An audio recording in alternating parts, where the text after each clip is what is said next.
സർവമത സത്യവാദം എന്ന വാദം കൊണ്ടുവരുന്ന ആളുകളും അവരുടെ പല വാദങ്ങളും കേരളത്തിന്റെ പൊതുമണ്ഡലം പലതരത്തിൽ അറിഞ്ഞു തുടങ്ങുന്നതാണ്. അപ്പൊ രണ്ട് രീതിയിലാണ് അവരുടെ വാദങ്ങൾ വരാറുള്ളത്. ഒന്ന് പറഞ്ഞാൽ ഇതാണ് യുക്തിപരം, അല്ലെങ്കിൽ ഇതല്ലേ നല്ലത്, ഇതല്ലേ യുക്തിപരമായിട്ട് ശരിയായിട്ട് തോന്നുന്നത് എന്നവർ യുക്തിപരമായ വാദങ്ങൾ പറയാതെ അവർ പറയാറുണ്ട്. ഇതല്ലേ നല്ലത്, ഇതല്ലേ ചിന്തിക്കാനും യുക്തിക്കും ബുദ്ധിക്കൊക്കെ നല്ലത് എന്ന് വാദങ്ങളൊന്നും ഉണ്ടാവില്ല, പക്ഷെ പറയാൻ വേണ്ടി പറയാറുണ്ട്. രണ്ടാമത്തെ രീതി എന്ന് പറഞ്ഞാൽ വൈകാരികമായിട്ട് പറയാറാണ്. അഥവാ ഇതല്ലേ എല്ലാവർക്കും ഒരുമിച്ച് പോകാൻ നല്ലത്, ഒരാളും മറ്റൊരാളുടെ വിശ്വാസത്തെ പറ്റി തെറ്റാണെന്ന് പറയേണ്ട, അതിൽ പ്രശ്നങ്ങളുണ്ടെന്ന് പറയേണ്ട, എല്ലാവർക്കും ഒരുമിച്ച് നിൽക്കാൻ, ആ ഒരു സാഹോദര്യം നഷ്ടപ്പെടാതിരിക്കാൻ, ഒരു ഐക്യം നഷ്ടപ്പെടാതിരിക്കാൻ ഇതല്ലേ നല്ലതെന്നുള്ളതാണ്. അപ്പൊ വൈകാരികമായിട്ടുള്ള എല്ലാവർക്കും ഇതല്ലേ നല്ലത് എന്നൊരു ചോദ്യവും, അതേപോലെ തന്നെ യുക്തിപരമായിട്ടുള്ള ഇതല്ലേ ശരിയായി തോന്നുന്നതെന്ന ചോദ്യമാണ് പലപ്പോഴും ചോദിക്കാറുള്ളത്. അപ്പൊ ചോദ്യങ്ങളുടെ പലതരത്തിലുള്ള ഉത്തരങ്ങളിലേക്ക് നമുക്ക് കടക്കാൻ സ്വാഭാവികമായിട്ട് നമ്മൾ സംസാരിക്കുന്നത് ബഹുമാനായിട്ടുള്ള റഷീദ് ഉദവി അലങ്കുളാണ്. യുക്തിപരമായി ഈ വിഷയത്തെ സമീപിക്കുമ്പോൾ എന്താണ്, എങ്ങനെയാണ് നമുക്ക് മനസ്സിലാക്കാൻ പറ്റുക? അസ്സലാമു അലൈക്കും. ബിസ്മില്ലാഹിർ റഹ്മാനിർ റഹീം. അൽഹംദുലില്ലാഹി റബ്ബിൽ ആലമീൻ വസ്സലാത്തു വസ്സലാമു അലാ സയ്യിദിന റസൂലില്ലാഹി. പ്രിയമുള്ളവരെ, യുക്തിപരമായി സർവവേദ സത്യവാദവും സർവമത സത്യവാദവും തന്നെയല്ലേ ശരി എന്ന് ഈസിയായിട്ട് ആളുകൾ വീണ് പോകുന്ന ഒരു ലോജിക്കാണ്. യഥാർത്ഥത്തിൽ യുക്തി എന്ന് പറഞ്ഞ സംഭവം തന്നെ ട്രഡീഷന് മുകളിൽ ഇങ്ങനെ ഒരുപാട് ട്രഡീഷൻസ് ഉണ്ട്, വൈവിധ്യങ്ങളുണ്ട്. അതിന് മുകളിൽ ഇങ്ങനെ ഞെളിഞ്ഞിരിക്കുന്ന ഒരു സംഭവമായിട്ടാണ് യുക്തിയെ നമ്മൾ പരിചയപ്പെടുത്തിയിട്ടുള്ളത്. യുക്തിയുടെ സ്റ്റാൻഡേർഡ് അനുസരിച്ച് എല്ലാം തീരുമാനിക്കാൻ പറയുകയാണ് ചെയ്യുക. പക്ഷേ യുക്തി തന്നെ പല ട്രഡീഷനിലും അകത്ത് രൂപപ്പെട്ടു വരുന്നതാണെന്നാണ് പലരും പറഞ്ഞിട്ടുള്ളത്. വിറ്റ്ഗൻസ്റ്റൈൻ എന്നൊരു ഫിലോസഫർ ഉണ്ട്. അദ്ദേഹം പറയുന്നത് ലോജിക്കിന് തന്നെ, ഒരു ലോജിക്ക് രൂപപ്പെട്ടു വരുന്നത് തന്നെ ഒരു പ്രത്യേക ട്രഡീഷൻ അകത്തു നിന്നാണ്. അപ്പം ഈ സർവമത സത്യവാദം ഉണ്ടെങ്കിലേ മതങ്ങളെല്ലാവരും തമ്മിൽ സഹിഷ്ണുത ഉണ്ടാവുള്ളൂ എന്നുള്ളതൊരു യൂറോപ്യൻ സാധനമാണ്. ഉദാഹരണത്തിന് ഫ്രഞ്ച് ഫിലോസഫർ റൂസോ പറയുന്നുണ്ട്, സിവിക് ഇൻടോളറൻസ് ഉണ്ടെങ്കിൽ, തിയോളജിക്കൽ ഇൻടോളറൻസ് ഉണ്ടെങ്കിൽ സിവിക് ഇൻടോളറൻസും ഉണ്ടാവും. എന്ന് പറഞ്ഞാൽ എൻ്റെ മതമാണ് ശരി, എൻ്റെ മതത്തിൽ വിശ്വസിച്ചാലേ സാൽവേഷൻ ഉണ്ടാവുള്ളൂ, മുക്തി ഉണ്ടാവുള്ളൂ എന്നൊരാൾ പറഞ്ഞാൽ ഓട്ടോമാറ്റിക്കായിട്ട് അയാളുടെ കൂടെ ജീവിക്കാൻ നമുക്ക് പറ്റാതാവും. അസഹിഷ്ണുത വരും എന്നാണ് അദ്ദേഹത്തിൻ്റെ തിയറി. യൂറോപ്പിനെ സംബന്ധിച്ചിടത്തോളം അങ്ങനെ ഒരു പ്രശ്നം ഉണ്ടായിരുന്നു. മതങ്ങൾ തമ്മിലുള്ള പ്രശ്നങ്ങളും മതത്തെ അവർ മനസ്സിലാക്കിയ ചരിത്രാനുഭവവും ഒക്കെ വളരെ ഈസ്റ്റേൺ സമൂഹങ്ങൾ മനസ്സിലാക്കിയതുപോലെ ആയിരുന്നില്ല. അപ്പോൾ അതുകൊണ്ട് ഇതെല്ലാം കൂടി ഒന്നാണെന്ന് പറഞ്ഞാലേ മുന്നോട്ട് പോകുള്ളൂ എന്നൊരു ചരിത്രപരമായ പ്രതിസന്ധി അവർക്കുണ്ടായിരുന്നു. അതുകൊണ്ട് തന്നെ അവർ മുന്നോട്ട് വെച്ച യുക്തിയിൽ എല്ലാം ഒരുമിച്ച് പോകണം എന്നുള്ളതായിരുന്നു. പക്ഷെ അവർ കൊണ്ടുവന്ന യുക്തികളൊക്കെ എല്ലാവരെയും അവർ അടിച്ചേൽപ്പിക്കുകയും ചെയ്തു എന്നുള്ളതാണ്. ഈ അക്ബർ ഖാന്റെ പുസ്തകം തന്നെ ഇപ്പോൾ ഈ ക്ലാസിക്കൽ ഒരു കാറ്റഗറിയിൽ പെടുത്താം, കമ്പാരിറ്റീവ് റിലിജിയനിലെ ഒരു ക്ലാസിക് വർക്കായിട്ട് ഉൾപ്പെടുത്താം. 4-ാം നൂറ്റാണ്ടിലെ അബുൽ ഹസൻ അൽ ആമിരി എന്ന് പറയുന്ന ഒരു പണ്ഡിതനുണ്ട്. അദ്ദേഹം അൽ കിന്ദിയുടെ ഒക്കെ സ്കൂൾ ഓഫ് തോട്ടിൽപ്പെട്ട ആളായിരുന്നു. ഏകദേശം അതേ സ്ട്രക്ചറിലാണ് ഈ പുസ്തകം പോയിട്ടുള്ളത്. ആ പുസ്തകം ഞാൻ പഠിപ്പിക്കുന്നുണ്ട്. ആ പുസ്തകം വിശ്വാസം, ആചാരം, പിന്നെ സിവിലൈസേഷണൽ റോള്, എന്തെല്ലാം നാഗരിക ദൗത്യമാണ് ഓരോ മതങ്ങളും നിർവഹിച്ചത്, അങ്ങനെ ഓരോ കാറ്റഗറിയിൽ എല്ലാ മതങ്ങളെയും പരിചയപ്പെടുത്തുക. ക്രിസ്ത്യാനിറ്റി, ഹിന്ദുയിസം, ജൂതായിസം എല്ലാത്തിനെയും പരിചയപ്പെടുത്തുക, സാബിയനിസം എല്ലാത്തിനെയും പരിചയപ്പെടുത്തുക. ആ ഒരു രീതിയാണ് അതിൽ സ്വീകരിച്ചിട്ടുള്ളത്. അപ്പോൾ അവിടെ ശ്രദ്ധിക്കേണ്ട ഒരു കാര്യം, യുക്തിയെക്കുറിച്ച് പറഞ്ഞതാ, സസ്പെൻഷൻ ഓഫ് ജഡ്ജ്മെന്റ് ആണ് അവരുടെ യുക്തി. എന്ന് പറഞ്ഞാൽ ഒന്നിനെയും ജഡ്ജ് ചെയ്യണ്ട. ഞാൻ നേരത്തെ പറഞ്ഞ കാപട്യം, അത് ഗ്രീക്ക് ഒരു ടേമാണ്, എപ്പോഷെ, സസ്പെൻഷൻ ഓഫ് ജഡ്ജ്മെന്റ്. എല്ലാം മനസ്സിലാകുന്നു, നമ്മൾ ഒരുപാട് ഡാറ്റ കളക്ട് ചെയ്തു, മനസ്സിലാക്കി, എന്നിട്ട് അതിലൊരു ജഡ്ജ്മെന്റ് നമ്മൾ എടുത്തിട്ടില്ലെങ്കിൽ അത്ര വലിയ കാപട്യം വേറെ എന്താ ഉള്ളത്? ഒരാള് ഒരുപാട് ട്രഡീഷൻസിനെ കുറിച്ച് മനസ്സിലാക്കാൻ കുത്തിയിരുന്ന് പഠിച്ചു മുഴുവൻ സാധനങ്ങളും, എന്നിട്ട് ഒരുപാട് ഡാറ്റ സമാഹരിച്ചു, എന്നിട്ട് അത് മുന്നിൽ വെച്ചിട്ട് ഇത് മുഴുവൻ ശരിയാണ് എന്ന് പറയാൻ കഴിയില്ലല്ലോ. അതിനും ആ കളക്ട് ചെയ്ത ഡാറ്റയോട് ചെയ്യുന്ന മിനിമം ജസ്റ്റിസ്, നീതി എന്ന് പറഞ്ഞാൽ അത് ഒരു ജഡ്ജ്മെന്റിന് തയ്യാറാവുക എന്നുള്ളതാണ്. അപ്പോൾ ആ ഒരു ജഡ്ജ്മെന്റിന് എല്ലാവരും തയ്യാറാവണം എന്നുള്ളതാണ്. തയ്യാറായിക്കൊണ്ട് തന്നെ മറ്റുള്ളവരോട്, മറ്റുള്ള മതങ്ങളോട്, മറ്റുള്ള ട്രഡീഷൻ പിന്തുടരുന്നവരോട് ബഹുസ്വരതയിൽ ജീവിക്കാം എന്ന് മുസ്ലിം നാഗരികത തെളിയിച്ചതാണ്. അപ്പോൾ ബഹുസ്വരതയോടെയും മൈത്രിയോടെയും ജീവിക്കണമെന്നുണ്ടെങ്കിൽ എല്ലാവരും തമ്മിൽ കോംപ്രമൈസ് ചെയ്യണം എന്ന് യൂറോപ്യൻ യുക്തി. അതേസമയം നമ്മുടെ ജീവിതാനുഭവം എല്ലാം നമ്മുടേത് മാത്രമാണ് ശരി എന്ന് വിശ്വസിക്കുമ്പോഴും മറ്റുള്ളവരുടെ ശരികളെ മാനിച്ച് ജീവിക്കാം എന്നത് നമ്മുടെ യുക്തി. അപ്പോൾ ആ യുക്തി എന്ന് പറയുന്നത് വളരെ കേവലമായിട്ട് ട്രഡീഷൻസിനോടുള്ള ബന്ധം വെച്ച് നോക്കുക എന്നുണ്ടെങ്കിൽ അതിങ്ങനെ എല്ലാത്തിൻ്റെയും മുകളിൽ കസേരട്ടിരിക്കുന്ന ഒരു സംഭവമായിട്ട് നമ്മൾ അതിനെ മനസ്സിലാക്കുന്നില്ല. ഇത്തരം കാര്യങ്ങൾ ഉൾക്കൊണ്ടുകൊണ്ട് മാത്രമേ ഈ പുസ്തകത്തെയും ഈ ചർച്ചയും സമീപിക്കാൻ പറ്റുള്ളൂ എന്നാണ് ഞാൻ വിലയിരുത്തുന്നത്. യുക്തിപരമായ ഏറ്റവും വലിയ അബദ്ധം എന്നാണ് പറഞ്ഞു വെച്ചത്. അതായത് ഒരേ സമയം നേർവിപരീതമായിട്ട് തോന്നുന്ന പല പല വിഷയങ്ങളും ഒരേ സമയം ശരിയാണെന്ന് പറയാം. ഒരേ സമയം ഒറ്റ ദൈവമേ ഉള്ളൂ, പക്ഷെ ദൈവം എന്ന് പറഞ്ഞാൽ മൂന്നും കൂടി ഒന്നാണെന്ന് പറയാം. അഥവാ ക്രൈസ്തവത വിശ്വസിക്കുന്നതാണല്ലോ. ക്രൈസ്തവതയും ഇസ്ലാമും ശരിയാണെന്ന് പറഞ്ഞാൽ ദൈവം ഒന്നേ ഉള്ളൂ, പക്ഷെ ദൈവം ട്രിനിറ്റി അഥവാ മൂന്നും കൂടി ഒന്നാണ്. ഇത് രണ്ടും ഒരേ സമയം ശരിയാവാം. അതുപോലെ തന്നെ ഹൈന്ദവതയുടെ വിശ്വാസപ്രകാരമുള്ള അനേകം ദൈവങ്ങൾ, ചില ഭാഷയിൽ പറഞ്ഞാൽ 33 കോടി ദൈവങ്ങൾ. ഒന്നേ ഉള്ളൂ, പക്ഷെ 33 കോടി ഉണ്ട്. ഒന്നേ ഉള്ളൂ, പക്ഷെ അത് ഒന്നും കൂടി മൂന്നാണ്. ഒരേ സമയം എങ്ങനെയാണ് ഇവയെല്ലാം ശരിയാകുന്നത്? ഒരു കാര്യം ഒന്നാവുകയും ഒന്നല്ലാതിരിക്കുകയും ഒരേ സമയം എങ്ങനെയാണ് സംഭവിക്കുന്നത്? ഒരേ സമയം പരലോക സങ്കല്പത്തെ സംബന്ധിച്ച് പുനർജനനം, ഈ ലോകത്ത് തന്നെ പുനർജനിക്കുമെന്ന് വിശ്വാസം ഒരു ഭാഗത്തുണ്ടാവുക, മറ്റൊരു ഭാഗത്ത് ഈ ലോകമല്ലാത്ത വേറൊരു ലോകം, സ്വർഗവും നരകവും അറ്റമില്ലാത്ത ജീവിതമൊക്കെയുള്ള വേറൊരു ലോകം ഒരുക്കപ്പെടുന്ന വിശ്വാസം ഉണ്ടാവുക. ഇത് രണ്ടും ഒരേ സമയം ശരിയാണെന്ന് പറയുക, അതെങ്ങനെയാണ് സംഭവിക്കുക? അതേപോലെ മനുഷ്യനെ സംബന്ധിച്ച്, മനുഷ്യൻ ആരാണ്? മനുഷ്യൻ എല്ലാവരും ദൈവത്തിന്റെ സൃഷ്ടിയാണ്, ഒറ്റ പിതാവിന്റെയും മാതാവിന്റെയും മക്കളാണ് എന്നൊരു ഭാഗത്ത് പറയുക, അതും ശരിയാണ്. എന്നാൽ മനുഷ്യർ ബ്രാഹ്മൺ, ക്ഷത്രിയൻ, വൈശ്യൻ, ശൂദ്രൻ എന്ന് പറയുന്ന പല കട്ടുകളാണെന്നും അത് ദൈവത്തിന്റെ പല ഭാഗങ്ങളിൽ നിന്നും സൃഷ്ടിക്കപ്പെട്ടതാണെന്നും അവർക്ക് വ്യത്യസ്തമായിട്ടുള്ള ശ്രേഷ്ഠതയാണെന്നും അവരുടെ മുൻ ജന്മങ്ങൾ ഈ ജനനത്തിന് കാരണമാണെന്നുമുള്ള ഇത് രണ്ടും ഒരേ സമയം ശരിയാവുക, അത് സ്വാഭാവികമായിട്ട് യുക്തിപരമായി എന്ന് പറയുന്ന പോലെ തന്നെ വ്യത്യസ്തമായിട്ടുള്ള ഡാറ്റകൾ അത് നമ്മുടെ മുന്നിൽ അവയുടെ ഡീറ്റെയിൽസോട് അവൈലബിൾ ആയിരിക്കെ അവയോട് ആ വ്യത്യാസം കാണാതെ അവയെ സമീപിക്കുന്നത് ആ ഡാറ്റകളോട് ചെയ്യുന്ന അനീതി എന്നുള്ളതാണ്. അപ്പോൾ അതിലേക്കാണ് പോകുന്നത്. അഥവാ ഈ മതങ്ങളോട് ചെയ്യുന്ന അനീതിയാണിത്. ഈ മതങ്ങൾ പറയുന്നതല്ല, ഇവർ മതങ്ങളെ പറ്റി പറയുന്നതാണ്, പക്ഷെ മതങ്ങൾ പറയുന്നതല്ല. ഞങ്ങൾ ഇസ്ലാമിനെയും ഹൈന്ദവരെയും ക്രൈസ്തവരെയൊക്കെ യോജിപ്പിക്കാൻ വന്നിക്കുക. എങ്ങനെ വന്നിട്ടുള്ളത്? ഇസ്ലാമും ഹൈന്ദവരെയും ക്രൈസ്തവരെയും പറയാത്തൊരു കാര്യം കൊണ്ട്. അപ്പോൾ നമ്മൾ ശരിക്കും പരിശോധിക്കുന്നത് അതിലേക്കാണ്.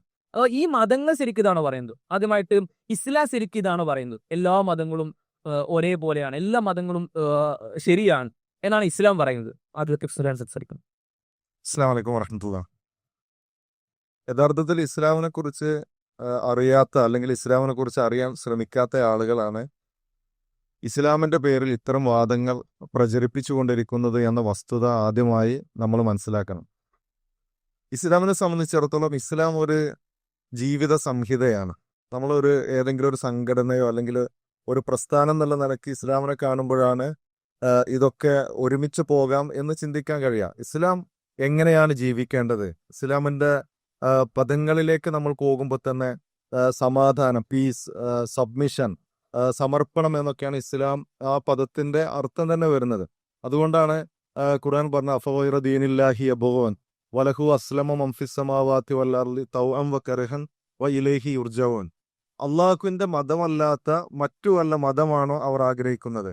വലഹു അസ്ലമ മൻ ഫിസ് സമാവാതി വൽ അർളി, ആകാശ ഭൂമികളിലുള്ളതെല്ലാം തന്നെ തൗഅൻ വകർഹൻ, നിർബന്ധപൂർണമായിക്കൊണ്ടോ അല്ലെങ്കിൽ അനുസരണപൂർണമായിക്കൊണ്ടോ അവന് കീഴൊതുങ്ങിയിരിക്കുന്നു എന്ന് പറഞ്ഞാൽ അള്ളാഹുവിന്റെ മതമാണ് ഇസ്ലാം. ആ ഇസ്ലാമിന് പിന്നെ അള്ളാഹുവിന്റെ മതമാണ് ഇസ്ലാം. ഈ ആകാശ ഭൂമിയിലുള്ളതല്ല അള്ളാഹുവിനെ സമർപ്പിച്ചുകൊണ്ടാണ് ജീവിക്കുന്നത് എന്ന് വളരെ കൃത്യമായി പരിശുദ്ധ ഖുർആൻ പറയാം. അപ്പൊ അങ്ങനെ ഈ ഭൂമിയിലുള്ള ഓരോന്നും പിന്നെ ഓരോരുത്തരും തന്റെ ജീവിതത്തെ സമർപ്പിക്കുമ്പോഴാണ്, പൂർണ്ണമായും അള്ളാഹുവിന് സമർപ്പിക്കുമ്പോഴാണ് മുസ്ലിമായി മാറുന്നത്. അപ്പൊ അങ്ങനെ വരുമ്പോൾ എങ്ങനെയാണ് സമർപ്പിക്കേണ്ടത് എന്നുള്ളത് ഒരു ചോദ്യമാണ്. അത് എങ്ങനെ ജീവിക്കണം എന്നുള്ളത് ഒരു ചോദ്യമാണ്. ഈ എല്ലാ രൂപത്തിലും ജീവിക്കുന്ന ആളുകൾ ഈ സബ്മിഷന്റെ ഭാഗമാകുമോ, അല്ലെങ്കിൽ തോന്നിയതുപോലെ പ്രവർത്തിക്കുന്ന ആളുകൾ ഈ ഒരു സബ്മിഷന്റെ ഭാഗമാകുമോ? അവിടെ കൃത്യമായി ഓരോ കാലഘട്ടത്തിലും പ്രവാചകന്മാർ ഈ ഒരു മെസ്സേജ് കൈമാറിയിട്ടുണ്ട്. എല്ലാ കാലഘട്ടങ്ങളിലും പ്രവാചകന്മാർ വന്നു. ആ പ്രവാചകന്മാരെല്ലാം ഈ ഒരു ദൈവികമായ അല്ലെങ്കിൽ ഇസ്ലാമിന്റെ സന്ദേശമാണ് സമൂഹത്തെ പഠിപ്പിച്ചത്. ആ പ്രവാചകന്മാരിൽ വിശ്വസിക്കുവാനും പരിശുദ്ധ ഖുർആൻ പറയുന്നുണ്ട്. ഖുൽ ആമന്ന ബില്ലാ വമാ ഉൻസില അലൈന വമാ ഉൻസില അല ഇബ്രാഹീമ വ ഇസ്മാഈല വ ഇസ്ഹാഖ വ യഅഖൂബ വൽ അസ്ബാത്ത് വമാ ഊതിയ മൂസ വ ഈസ വൻ നബിയ്യൂന മിർ റബ്ബിഹിം ലാ നുഫദ്രിഖു ബൈന അഹദിൻ മിൻകും വനഹ്നു ലഹു മുസ്ലിമൂൻ. മുൻഗാമികളായ ഓരോ പ്രവാചകന്മാരെയും അവരിൽ വിശ്വസിക്കൽ ഒരു മുസ്ലിമിന്റെ ബാധ്യതയാണ്. അപ്പോ ഈ പ്രവാചകന്മാരാണ് എങ്ങനെയാണ് ജീവിക്കേണ്ടത് എന്ന അള്ളാഹുവിന്റെ സന്ദേശത്തെ വളരെ കൃത്യമായി ആളുകൾക്ക് പഠിപ്പിച്ചു കൊടുത്തിട്ടുള്ളത്. ആ മതമാണ് യഥാർത്ഥത്തിൽ ഇസ്ലാം എന്നുള്ളത്. ലോകത്തിലേക്ക് വന്ന പ്രവാചകന്മാർ പഠിപ്പിച്ച മതമാണ് ഇസ്ലാം. അപ്പൊ ഈ പ്രവാചകന്മാർ എല്ലാവരും പഠിപ്പിച്ചത് ഈ ദൈവികമായ സന്ദേശമാണ്. ആ സന്ദേശത്തിൽ വക്രതയില്ലാതെ ആളുകളെ പഠിപ്പിക്കുകയും അതിനനുസരിച്ച് ജീവിക്കുവാൻ വേണ്ടി കൃത്യമായി പഠിപ്പിക്കുകയുമാണ് പ്രവാചകന്മാർ ചെയ്തത്. അപ്പൊ ഇതിൽ നിന്ന് തന്നെ പിന്നെ ഈ ഒരു മാർഗമാണ് അള്ളാഹുവിന്റെ മാർഗം, ദീനുള്ള എന്ന് പറയുന്ന അള്ളാഹുവിന്റെ മതം എന്ന് പറയുന്നത്. അവിടെ പരിശുദ്ധ ഖുർആൻ വളരെ കൃത്യമായി പറഞ്ഞൊരു കാര്യം, ഇന്നദ്ദീന ഇൻദല്ലാഹിൽ ഇസ്ലാം. അള്ളാഹു മതമായി സ്വീകരിക്കുന്നത് ഇസ്ലാം മാത്രമാണ്. ഇസ്ലാം ഞാൻ നേരത്തെ സൂചിപ്പിച്ചതുപോലെ ലോകത്തിലേക്ക് വന്ന പ്രവാചകന്മാർ മുഴുവനും പഠിപ്പിച്ച ഇസ്ലാം, ആ ഇസ്ലാമാണ് അള്ളാഹു സ്വീകരിക്കുന്ന മതം. അതല്ലാത്ത വല്ല മതമാണ് ഫമൻ യബ്തഗി ഗൈറൽ ഇസ്ലാമി ദീന ഫലൻ യുഖ്ബല മിൻഹു വഹുവ ഫിൽ ആഖിറതി മിനൽ ഖാസിരീൻ. ആരെങ്കിലും ഇസ്ലാം അല്ലാത്ത മറ്റു വല്ല മതമാണോ ആഗ്രഹിക്കുന്നത് എങ്കിൽ അത് അള്ളാഹു സ്വീകരിക്കില്ല എന്ന് മാത്രമല്ല, അവസാനം അവർ നഷ്ടക്കാരുടെ കൂട്ടത്തിൽ പെട്ടുപോകും എന്ന് പരിശുദ്ധ ഖുർആൻ പറയണം. അപ്പൊ ഇവിടെ വളരെ കൃത്യമായി അള്ളാഹു ഒരു ദീനിനെ പരിചയപ്പെടുത്തുന്നു. അത് എങ്ങനെയാണ് ആ ദീനിലേക്ക് പ്രവേശിക്കേണ്ടത് എന്ന് പഠിപ്പിക്കുന്നു. ആ ദീനിലൂടെ സഞ്ചരിക്കുന്ന ആളുകൾക്കാണ് മരണാനന്തര ജീവിതത്തിൽ മോക്ഷം ലഭിക്കുന്നത് എന്ന് പഠിപ്പിക്കുന്നു. അപ്പൊ ഇനി അതിൽ നിന്ന് വ്യതിചലിക്കുന്ന ആളുകൾക്ക് എല്ലാവിധ സ്വാതന്ത്ര്യമുണ്ട്. ഈ ദീൻ ഇല്ലാതെ ഈ ദീനിൽ നിന്ന് ഒരാൾക്ക് മാറി ജീവിക്കാം, വേറെ മതത്തിന്റെ ആളുകളായി ജീവിക്കാം. അതോടൊപ്പം തന്നെ ഒരു മതമല്ലെങ്കിൽ അവർക്ക് ജീവിക്കാനുള്ള സ്വാതന്ത്ര്യമുണ്ട്, അഭിപ്രായ സ്വാതന്ത്ര്യം ഓരോരുത്തർക്കുമുണ്ട്. ലാ ഇക്രാഹ ഫിദ്ദീൻ. അവിടെ മതത്തിൽ ഒരു ബലാത്കാരമില്ല. അവരെ നമ്മൾ നിന്ദിക്കേണ്ട ആവശ്യമില്ല. ഏതെങ്കിലും ഒരു മതത്തിന്റെ ആളുകളെ അവരോട് മോശമായി സംസാരിക്കേണ്ട ആവശ്യമില്ല. അവിടെയൊക്കെ എങ്ങനെയാണ് അവരോട് വളരെയധികം സഹവർത്തിത്വത്തോടുകൂടെ പെരുമാറേണ്ടത് എന്നതടക്കം കൃത്യമായി ഇസ്ലാം പഠിപ്പിച്ചിട്ടുണ്ട്. അതുകൊണ്ടാണ് അയൽവാസി വിശന്നിരിക്കുമ്പോൾ വയറു നിറയെ ഭക്ഷണം കഴിക്കുന്നവൻ എന്നിൽപ്പെട്ടവനല്ല എന്ന പ്രവാചകൻ സല്ലല്ലാഹു അലൈഹി വസല്ലമയുടെ വചനം അവിടെ പ്രസക്തമാവുന്നത്. അപ്പൊ അതുകൊണ്ട് തന്നെ ഇസ്ലാം എന്നുള്ളത് മോക്ഷത്തിന്റെ മാർഗമായി ലോകത്തിലേക്ക് വന്ന പ്രവാചകന്മാരെല്ലാം അവതരിപ്പിച്ച മതമാണ്. അപ്പൊ അതില് കൃത്യമായ ചില നിയമങ്ങളും നിർദ്ദേശങ്ങളും ഉണ്ടാകും. ആ നിയമങ്ങളും നിർദ്ദേശങ്ങളും പാലിക്കുമ്പോഴാണ് മുസ്ലിമായി തീരാൻ സാധിക്കുകയുള്ളൂ. അപ്പൊ അതുകൊണ്ട് തന്നെ അങ്ങനെ വിശ്വസിക്കുന്ന ഒരാളെ സംബന്ധിച്ചിടത്തോളം ആ നിയമങ്ങൾക്ക് വിരുദ്ധമായ ആചാരങ്ങളും അനുഷ്ഠാനങ്ങളും ഒക്കെ ഉണ്ടാകും. അതൊക്കെ ശരിയാണ് എന്നോ അല്ലെങ്കിൽ അത് ഇതിന്റെ ഭാഗമാണോ എന്നോ ഒരിക്കലും പറയാൻ കഴിയില്ല. മറിച്ച് അത് അങ്ങനെ ജീവിക്കാൻ ആഗ്രഹിക്കുന്ന ആളുകൾക്ക് അങ്ങനെ ജീവിക്കാനുള്ള സ്വാതന്ത്ര്യമുണ്ട്, അവർക്ക് അങ്ങനെ ജീവിക്കാം. പക്ഷെ ദൈവികമായ മതം ഈ രൂപത്തിലാണ് പറയുന്നത് എന്നതാണ് സൂചിപ്പിക്കാനുള്ളത്. ഇസ്ലാം അടക്കമുള്ള എല്ലാ മതങ്ങളെയും വിളിച്ച് നമുക്കെല്ലാം ഒരുമിച്ചിരിക്കാം, നമുക്കെല്ലാം ഒരൊറ്റ പോയിന്റിലേക്ക് എത്താം, നമുക്കെല്ലാം ഒരൊറ്റ ആശയത്തിലേക്ക് എത്താം എന്ന് പറയുന്ന ആളുകൾ ആ ന്യൂനപക്ഷം പറയുന്ന ആശയം എന്ത് ചെയ്യണം? ഈ ഭൂരിപക്ഷം സ്വീകരിക്കണം. മുസ്ലിങ്ങളായിട്ടുള്ള, ക്രൈസ്തവരായിട്ടുള്ള, ഹൈന്ദവരായിട്ടുള്ള, ജൂതന്മാരായിട്ടുള്ള എല്ലാ ആളുകളും എന്ത് ചെയ്യണം? ഈ ഭൂരിപക്ഷം ഈ ന്യൂനപക്ഷത്തിന് വേണ്ടി എന്ത് ചെയ്യണം? അവരുടെ ആശയത്തിൽ മാറ്റം കൊണ്ടുവരണം. ഇസ്ലാം പറയുന്ന ഇവർ പറയുന്നതല്ല. അപ്പോൾ വളരെ വ്യക്തമായിട്ട് പറഞ്ഞു. ഇസ്ലാം എന്താണോ പറയുന്നത് പറഞ്ഞു. ആ ആശയം എന്ത് ചെയ്യണം? ഈ ന്യൂനപക്ഷത്തിന് വേണ്ടി മാറ്റണം. എന്തിനാ മാറ്റുന്നത്? ഐക്യം ഉണ്ടാക്കാൻ, എല്ലാവരും ഒരുമിച്ചിരിക്കാൻ വേണ്ടി. ഇത് ഇസ്ലാമിന്റെ വിഷയത്തിന് മാത്രമല്ല, മറ്റു മതങ്ങളുടെ വിഷയത്തിലും. മറ്റു മതങ്ങളും യഥാർത്ഥത്തിൽ ഇത്തരത്തിൽ എല്ലാ മതങ്ങളും ഒന്നാണ് എന്നാണോ പറയുന്നത്? അതോ ആ ഒരു സ്പേസ് അത് മതങ്ങളും തരുന്നുണ്ടോ?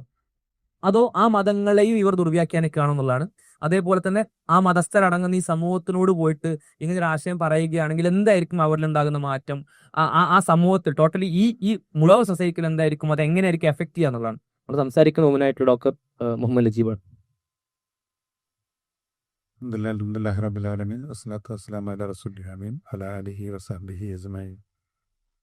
നമ്മൾ ഈ സംസാരം, ഈ ചർച്ച ശ്രദ്ധിക്കുമ്പോൾ